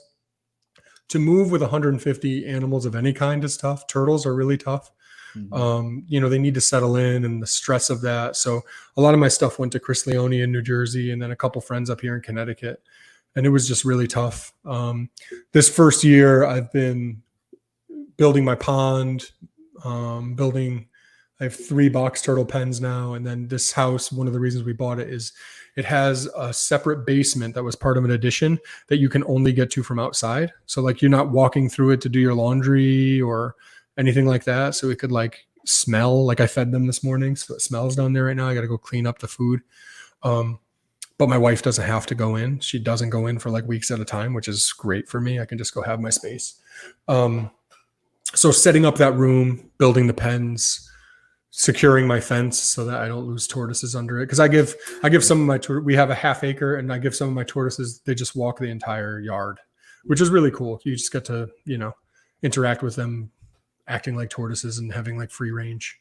Well, now they're climbing fences. So you got what the hell? Like, oh, this would be a good idea. I'll just put the star tortoises out. This is like the 3rd time I've ever put them out and I can't find that thing. I can't believe she found it, but I knew it didn't get out. They're like really domed. And like, there's no way this thing snuck out anywhere. It's like, a meatball the size of your chest going through a chain link fence. Like they're not the most agile thing. They're meant to blend in with the grass and not do much moving. So I knew we'd find it. Do you have any issues with them like digging under or? No. So I don't keep like sulcatas and stuff like that. The box turtles I have to watch because they like to dig. But the pond turtles, like northern red bellies, western painteds, common map turtles, Pacific pond turtles, none of them really, or western pond turtles, none of them really dig that much. So really just keep an eye on the box turtles. And then I have one leopard tortoise that's really small. He's like an adult, but he's so when you grow tortoises in captivity, it's like, who knows what the heck they're going to look like. And this is a rescue. So when I say I mean, like, when a tortoise is grown in captivity, they come out jacked up like a lot. Like you can give them pretty good care and they could still come out jacked up if you're missing something important in their husbandry. A lot of people like to hate on other people. Like, oh, that's pyramided. You need to blah, blah, blah. You know how social media is. Everyone's really quick to jump on people. But it's actually tough to grow a tortoise really smooth. Anyway, just giving people credit. I'm not like a closet bad tortoise raiser or anything. But I have this one that just the way he came out, he's just very like elongated and flat for a leopard tortoise, and he just is an escape artist because he's like has longer limbs than he should for his size and is like super agile. He's like he should be called a spider tortoise. Hey, like Spider-Man. See what I did there? Yeah. But he's not. I think it's always crazy how you have these people who go to all these lengths to take care of their tortoises in captivity, and then you look at a tortoise in the wild. I mean, particularly I'm thinking about like redfoots. Yeah. And I'm like, this thing is perfectly smooth. I mean, what is it? Is it just we haven't completely cracked the code yet? I don't. Some of that can be individual. I can't speak too much about redfoot tortoises. I mean, I see a ton of them. Some of the ones that come out of, they're farm raised and then imported. Yeah, okay, farm raised. Like my farm is this town. Okay, and that's where I collect them, and then I call them farm raised. They're really smooth, but they're older specimens. Sometimes that can make them look really, really smooth. If a tortoise is fed the right diet and a redfoot tortoise and it's raised in South Florida, it's going to look pretty smooth. My smoothest looking leopard tortoise was found wild in South Florida. So that's an African species for anyone who doesn't know. And it was found wild walking around in South Florida. And then the person who found it was like, yeah, you can have her, but $500. Like, are you kidding me? Like, you're not even a turtle person. You come to me, I tell you what it is. I'm excited to take it and give it a good life. And I love that tortoise. But it's like, man, you just found that thing walking. Jeez. You're like, it could very well have parasites or something weird that you don't necessarily want. But I mean, I guess it was worth it to you. I did it. I mean, it was still like a third of the price that it should have been. And my wife loves our male leopard tortoise, and he needed a girlfriend because I don't keep every turtle has a job, and its job is to make baby turtles. So she loved this leopard tortoise that I took in as a rescue, and it ended up being like a foster fail. And so now I keep leopard tortoises, which they're not the greatest pet species. They're not the greatest conservation minded project to keep, but they're really pretty. And they're better pets than sulcatas. So I like to suggest them because you can get them. They're a couple dollars more than a sulcata, but they're a good pet. They're personable. If you have an outdoor space for them in the warm months, they're a great pet to keep. So with all the animals that you're keeping in captivity, obviously the Spangler eye you're breeding, but is your goal to breed all the other species that you keep, or are there some species? Okay. Everything here is meant to be bred. So I don't have. And some people will disagree with me, and that's fine. That's their, you can do with your collection what you want. I'm not looking down on anyone who does things differently, but my favorite thing in the world, the reason I have the most beautiful family. I have a wonderful home. Like I told you, I grew up, I did not have the best childhood. And to look at what my life is now, the fact that I can be successful enough to be this into a hobby and to be living it the way that I do is like a dream come true. This is beyond my wildest dreams. So I'm very lucky to have what I have. My family, my wife is incredible. My daughters are incredible. With that said, I wake up every morning and go to work because a turtle might lay eggs. It's just my thing. It's what I love. I don't know how to explain it without making me sound like a bad husband and dad. I love my family. I love my time with them. I love sharing it with them, but it's just, I'm obsessed. It's what I love doing. So if I can, this has been an amazing time. I think like I specialize in turtles that lay just a couple eggs, 1 egg, 2 eggs at a clip. So I think right now I have something like 63 eggs or something like that. And it's really early. Like my season just started in mid-May. So I have several months to go. Like I'm really excited about it. And it's to the point where like I'm getting eggs almost every day, which is nothing compared to like Chris Leone, but I'm on cloud 9. And then, I got eggs a couple of days ago. And then today I thought they weren't good, but I was really excited about the eggs. And I woke up this morning before work. It's like Monday, I'm dragging ass and I'm not really feeling good about everything. And I look in the incubator and those eggs are starting to chalk, on day 3, which is late. What does that mean? When you get a turtle egg, all turtle eggs are different. Like a snapping turtle egg looks like a ping pong ball. Tortoise eggs are really hard shelled and they'll just start to turn white when they're fertile. So if you look at like a clutch, a week into incubation and you see most of them are white and then there's a couple that are still like brownish or pinkish, those are infertile. With these Asian turtles, when they start to develop and they're fertile, they get a big white spot and then it turns into a band across the egg. So it's just like a huge stripe, like clear. It's like a pregnancy test, clear as day. this egg is fertile, which is just the coolest thing ever. And usually with the species I keep, it happens the next day. It starts to happen. Usually, honestly, when I find the eggs, it's already started. So I got these eggs right after she laid them. I was excited, but I didn't know it was right after she laid them at the time. And I started incubating them. It was the first, I've had this project for 7 years and I've been waiting for them to lay. So she finally laid. I've been raising the male up from a hatchling for 7 years. I've had the female for like 5 years. So I was hoping he'd be ready earlier, but it took 7 years. He finally mounted her in April. I got these eggs, so excited. They look pretty good. And I started incubating them. And then it's like day 3. And I'm like, God, I can't believe these are infertile. Like everything went right. I thought this was it. And just this morning, I'm like day 3.5, I guess. 3.5 days in this morning, I saw them start to band, which was just like, oh my gosh, what a great Monday morning. Like I'm walking into work, like skipping like Dorothy and in the Wizard of Oz. It's just crazy. So, you know, that's a sight when I duck for the doorway walking in and skip at the same time.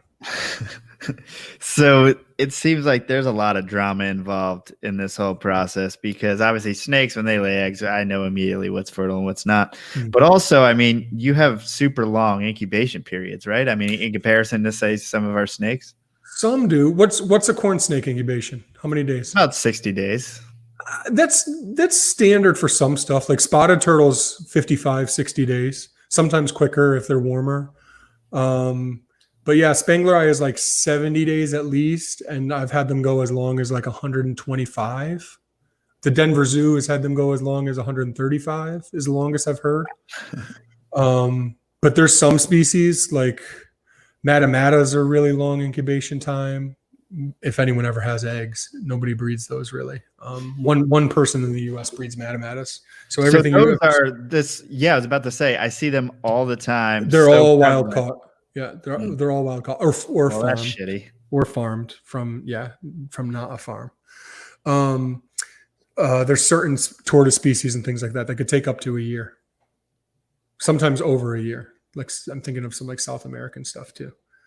Yeah, that always kind of weirded me out because I've heard of people like with certain tortoises that they are actually going through different, heats. They're going through different temperature ranges and stuff like that, depending on time of year. So like the best thing to do with a spider tortoise egg is to heat it up, then 4 weeks later, cool it down for several weeks and then heat it up again. So you have to have 2 incubators going and really pay attention to like when you're taking one from this. So 2 incubators from one species just to hatch them, not to get 2 different sexes. So it's a lot. But that's again, so I keep spider tortoises. I've been raising them for 9 years and they're adults now and I've never gotten an egg yet. That's crazy. That's absurd. But it's just the start. I was talking to Chris Leone, who's just starting to get some mating behavior out of his male radiated tortoise. That's 14 years old. He's raised it since it was a hatchling, and it's 14 years old now, and it's just starting to mate. So it's a big commitment. And turtles and tortoises, from a keeper standpoint, they can be amazing, but they really suck in a lot of ways in terms of like what you have to put into it, whether it's filtration or lighting or diet or the space that they require because they need a large footprint. They're not going up and down. They're not arboreal at all, snake word, but they're unless they're in their backyard on the fence, right? Unless it's a star tortoise climbing my chain link fence, apparently. I don't know those things. It's like a meatball with little legs. That thing can't do anything. She's telling me it's climbing a fence. My girls have imaginations. Could be worse. I feel like there's 2 ways to take that. As far as obviously in the wild, it's really not advantageous to have that long of a to get to maturity. There's a lot of things that could happen in 10 years. Obviously there's a lot of hazards, but also, in captivity, you have to be super, super patient, but also you're keeping out those people who are fly-by-nighters who in snakes often you can turn around a species in a couple years, or I couldn't even imagine something like a gecko where maybe it may take a year and you see people produce a lot and then get out. And so it keeps some of the people who are also trying to make money off the species out of it, it seems. It's good and bad because because these animals will trade hands again and again and again and again and again without ever even being able to get acclimated well to their situation. So it's pros and cons, but yeah, totally. I tell people all the time. People ask me about spider tortoises all the time too, and they're great.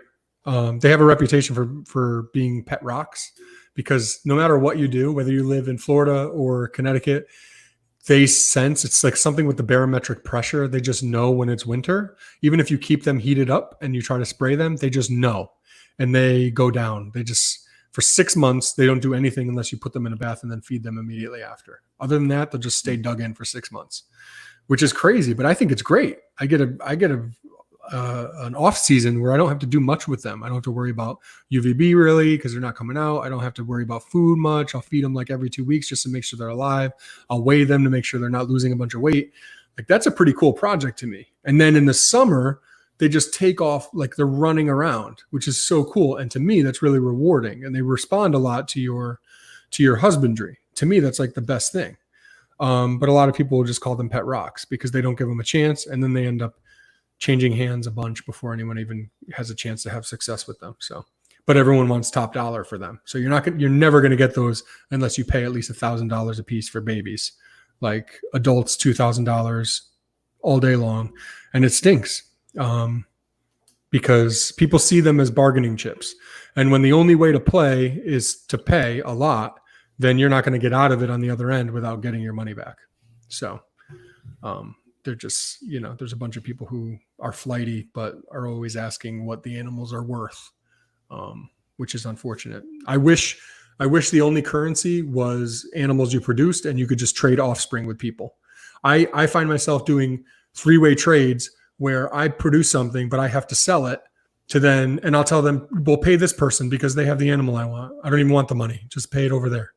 Or I'll have a stack of money somewhere that's just sitting there waiting to just go to the next person who has whatever. Because all I really want to do is just produce animals and then get more animals.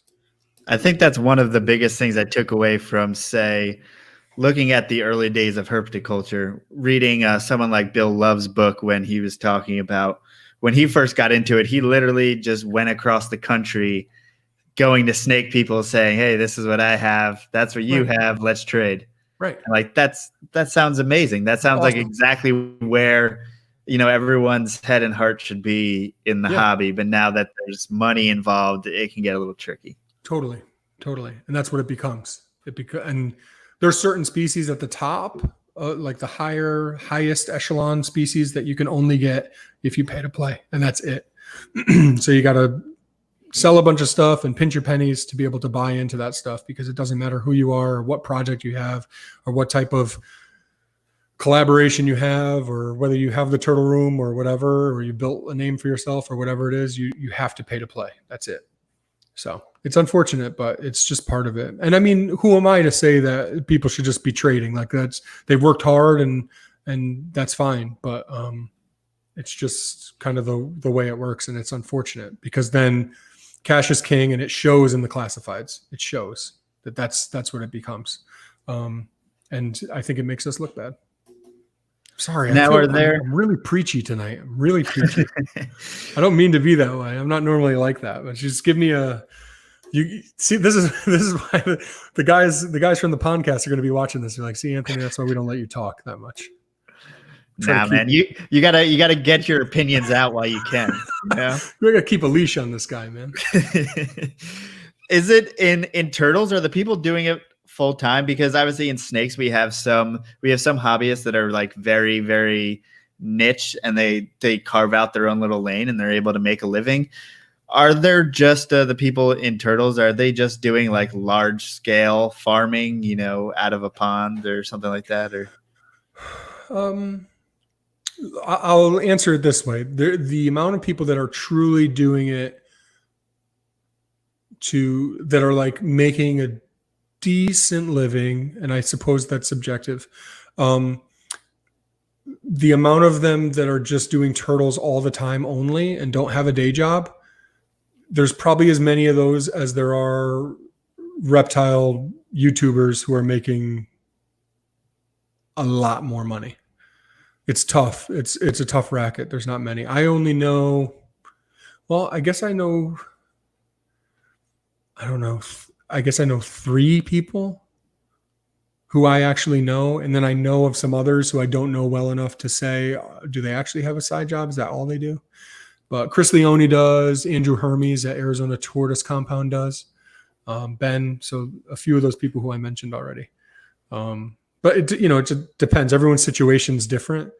They're all not making like the same amount of money as the other, and they're all not living in the same area. Like one of them lives in like one of the cheapest places to live in all of the US. So that helps when you're breeding turtles because you're selling them to people all over the country. So you sell to a top dollar buyer in New York City, and you're living in, Georgia or Tennessee, then the real estate dollar goes a lot further there. So a $2,000 sale of your Chinese box turtle hatchings for the year goes a lot further than it would if you were living up here in Connecticut or in Philly. Yeah, I mean that goes for snakes as well, and probably anything else like this. It's that was one of the first considerations when I was like, maybe I want to make a living on animals, and it's like, wait, look at all the guys who make a living. Where do they live? Yeah, in the middle of absolute nowhere. Do I want to do that? Yeah, I have fun talking to Greg about that. He's like, you really want to live down here? There's a lot of rednecks down here. I'm like, yeah, I'll stay where I am. I'm good.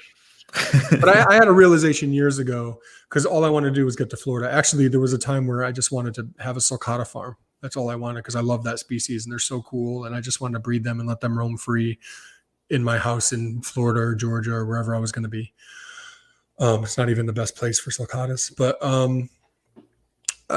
somewhere along the line, I was talking to a Connecticut friend who was like, we have the coolest turtle diversity up here in the Northeast. People from like all over the world envy us. And it's not the worst thing ever. And I say, you know what? You're right. This is cool. I can be a turtle person up here. I don't have to be like a big time breeder. It could be a hobby and it could be fun. Like Chris will be the first one to tell you he does it for a living. He's so knowledgeable and he's such a personable guy, but he just hates it. He hates it. And I don't mean to say that in a bad way. Like he doesn't love what he does or love helping people. He does. He's a very compassionate, caring person, but it takes all of the fun out of it. It changes it. Mm-hmm. So he's constantly looking for like the next best thing and like the big project. And it seems like stuff is always coming and going because it has to, because that's how he feeds his family and it stinks. And then you have people on the outside who are saying, oh, you keep this, you keep that. That was taken from the wild, blah, blah, blah. So he's constantly having to like justify what he's doing and needing to like grow a thick skin. And he's not that type of person. When somebody says something to him, it really bothers him. So it's just a constant battle, like with people from the outside looking in saying, man, you're not doing this right. You're not doing that right. And it just sucks because social media is such an important part of your business. I know you deal with it too. Like, oh my gosh, YouTube. I had to grow a thick skin when I made our YouTube channel. Like the things that people say, like you would never say that to my face. I would literally rip you to shreds. I even have like, like, right now. People give me compliments and then, like someone the other day was like, oh, I love this video. I love your cute little lisp or whatever. It's like, I didn't even know I had a fucking lisp, bro. The hell? The fuck are you talking about? I had a video and like somebody commented how my nipples were hard. Like, okay, well they were. So touche. Just trying to bring some content to you, and yeah. So thanks for that. Thanks a lot for that. That's one that will stick with me forever because it's true. But like you said, like having the confidence to put yourself out there, that's enough to make you be like, you know what? Maybe I don't need to do this anymore. Maybe that's why I stopped making as many YouTube videos subconsciously. I don't know, because someone made fun of my nipples. Well, it's hard when you work hard on something or you put in time and you get nothing in return. Like we're not doing this for any financial reason, right? Why'd you say hard so many times? Was that like a Freudian slip? Because we were talking about the nipples? So. Okay. I'm just thinking about your nipples this whole time now. Good. I don't blame you. And you wouldn't be the first.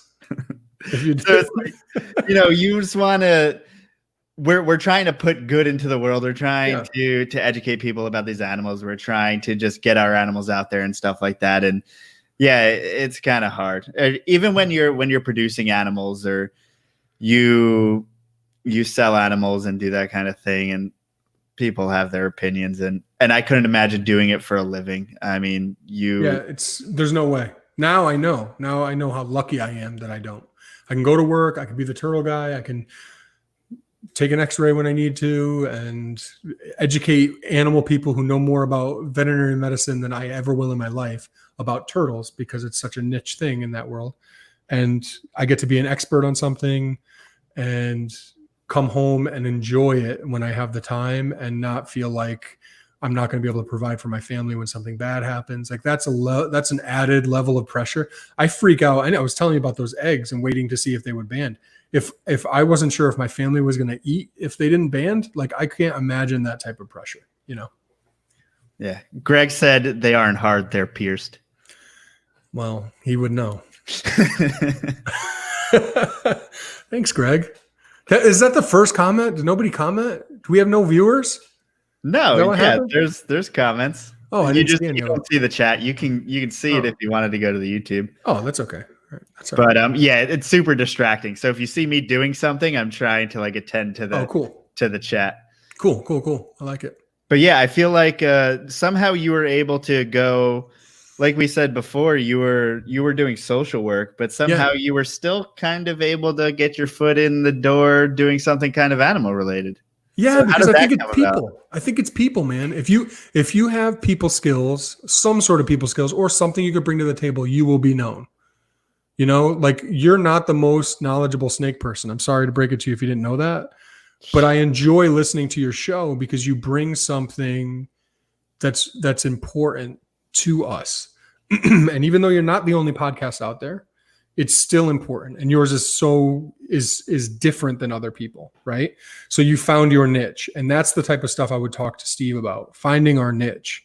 And my niche now is the people person. When there's an interpersonal conflict in the turtle world that involves my people, I'm always involved. And it's not because I'm trying to get in their business or anything. They just know I can go to Anthony. He's someone I trust.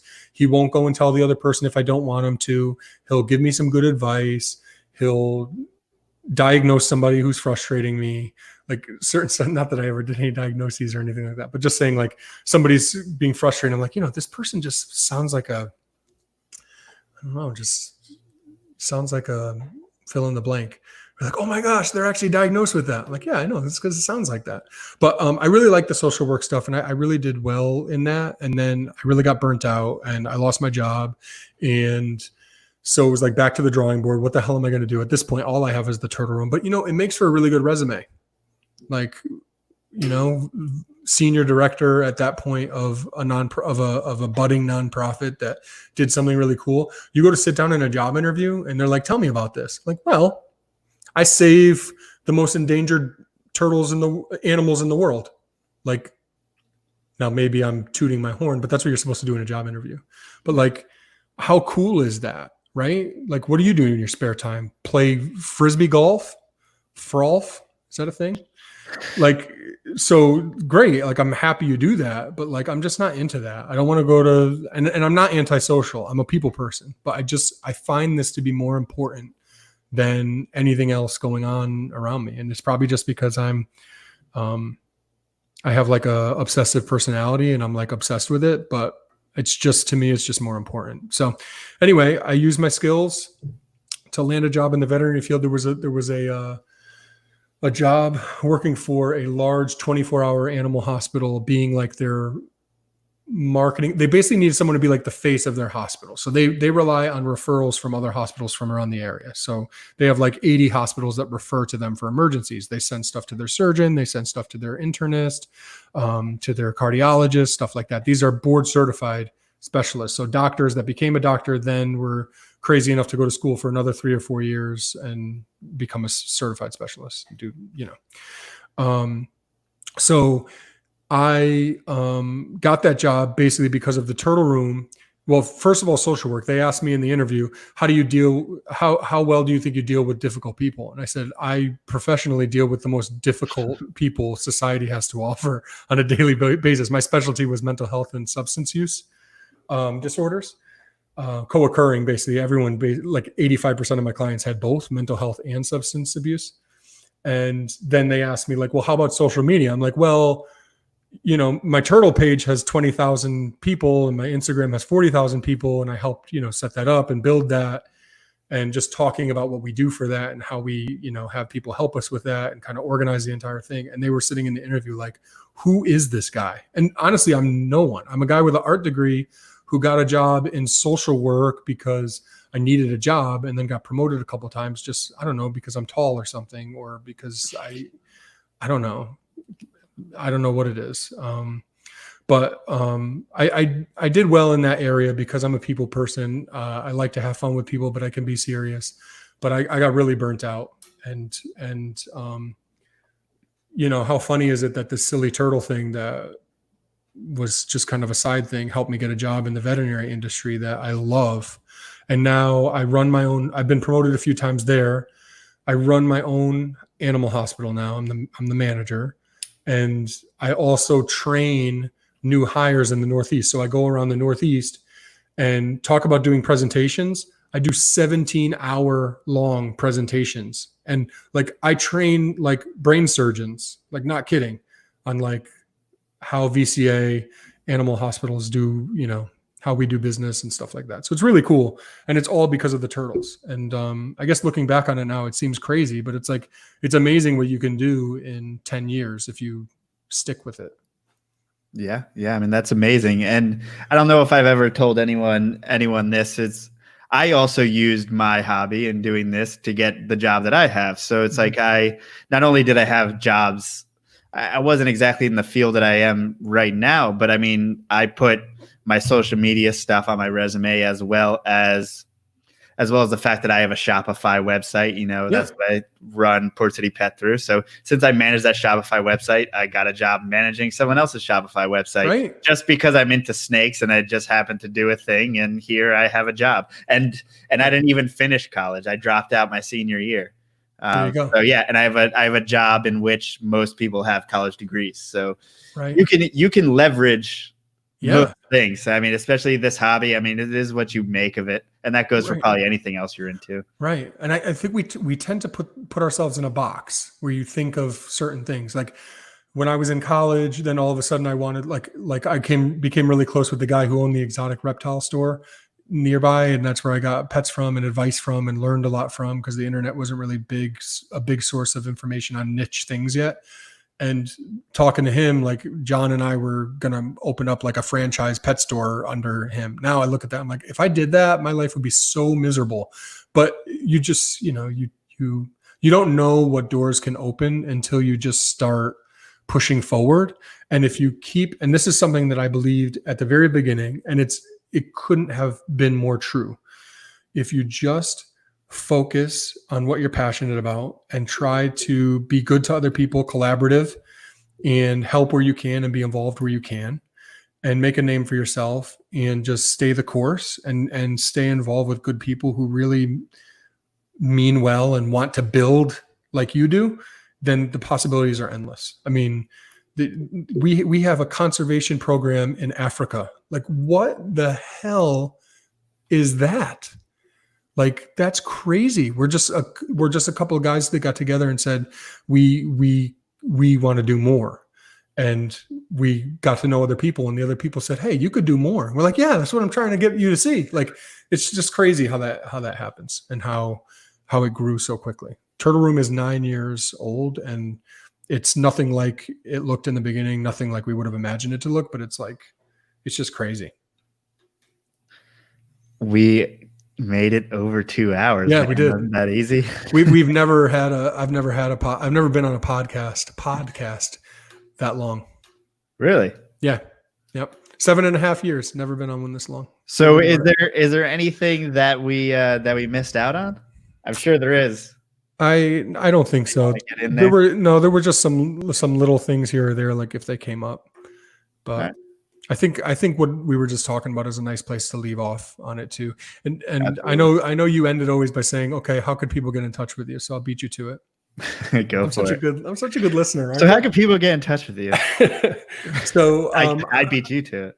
I'm available through the website. You can go to the Turtle Room and contact me there. It's my name, Anthony.Pierlioni at theturtleroom.org. Now we change it to .org. Or you can find me on Facebook. My name, Anthony Pierlioni. I'm the only one in the world because I have a weird name. And I love to talk turtles. If you have questions, let me know. If I can help, I will. Basically, I just encourage you to stick with it and reach out and talk to people, because that's the best part, right? Are you the one that always says, if get into it for the animals, stay for the people? Is that you? Who says Definitely that? not, but I agree with that.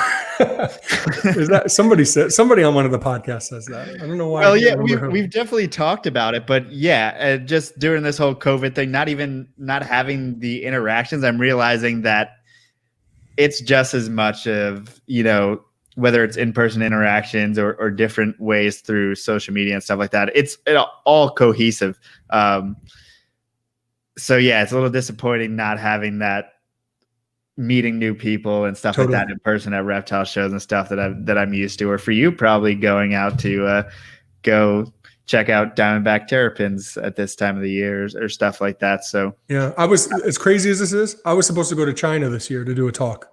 Ooh, I was supposed to go to Shanghai. When COVID first started happening, I'm like, oh gosh, where's Wuhan? Where's Wuhan province? And I look it up. I'm like, oh, this is not looking good for my trip to Shanghai, not knowing how bad it would get. But yeah, that was a little bit unfortunate. And supposed to go to Daytona this year. My wife's idea, we were going to go to Daytona.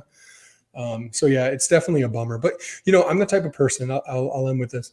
I'm the type of person who I'm in the grocery store. I want to talk to people, but they never want to talk to me because I look like a mean lumberjack when I'm just standing there.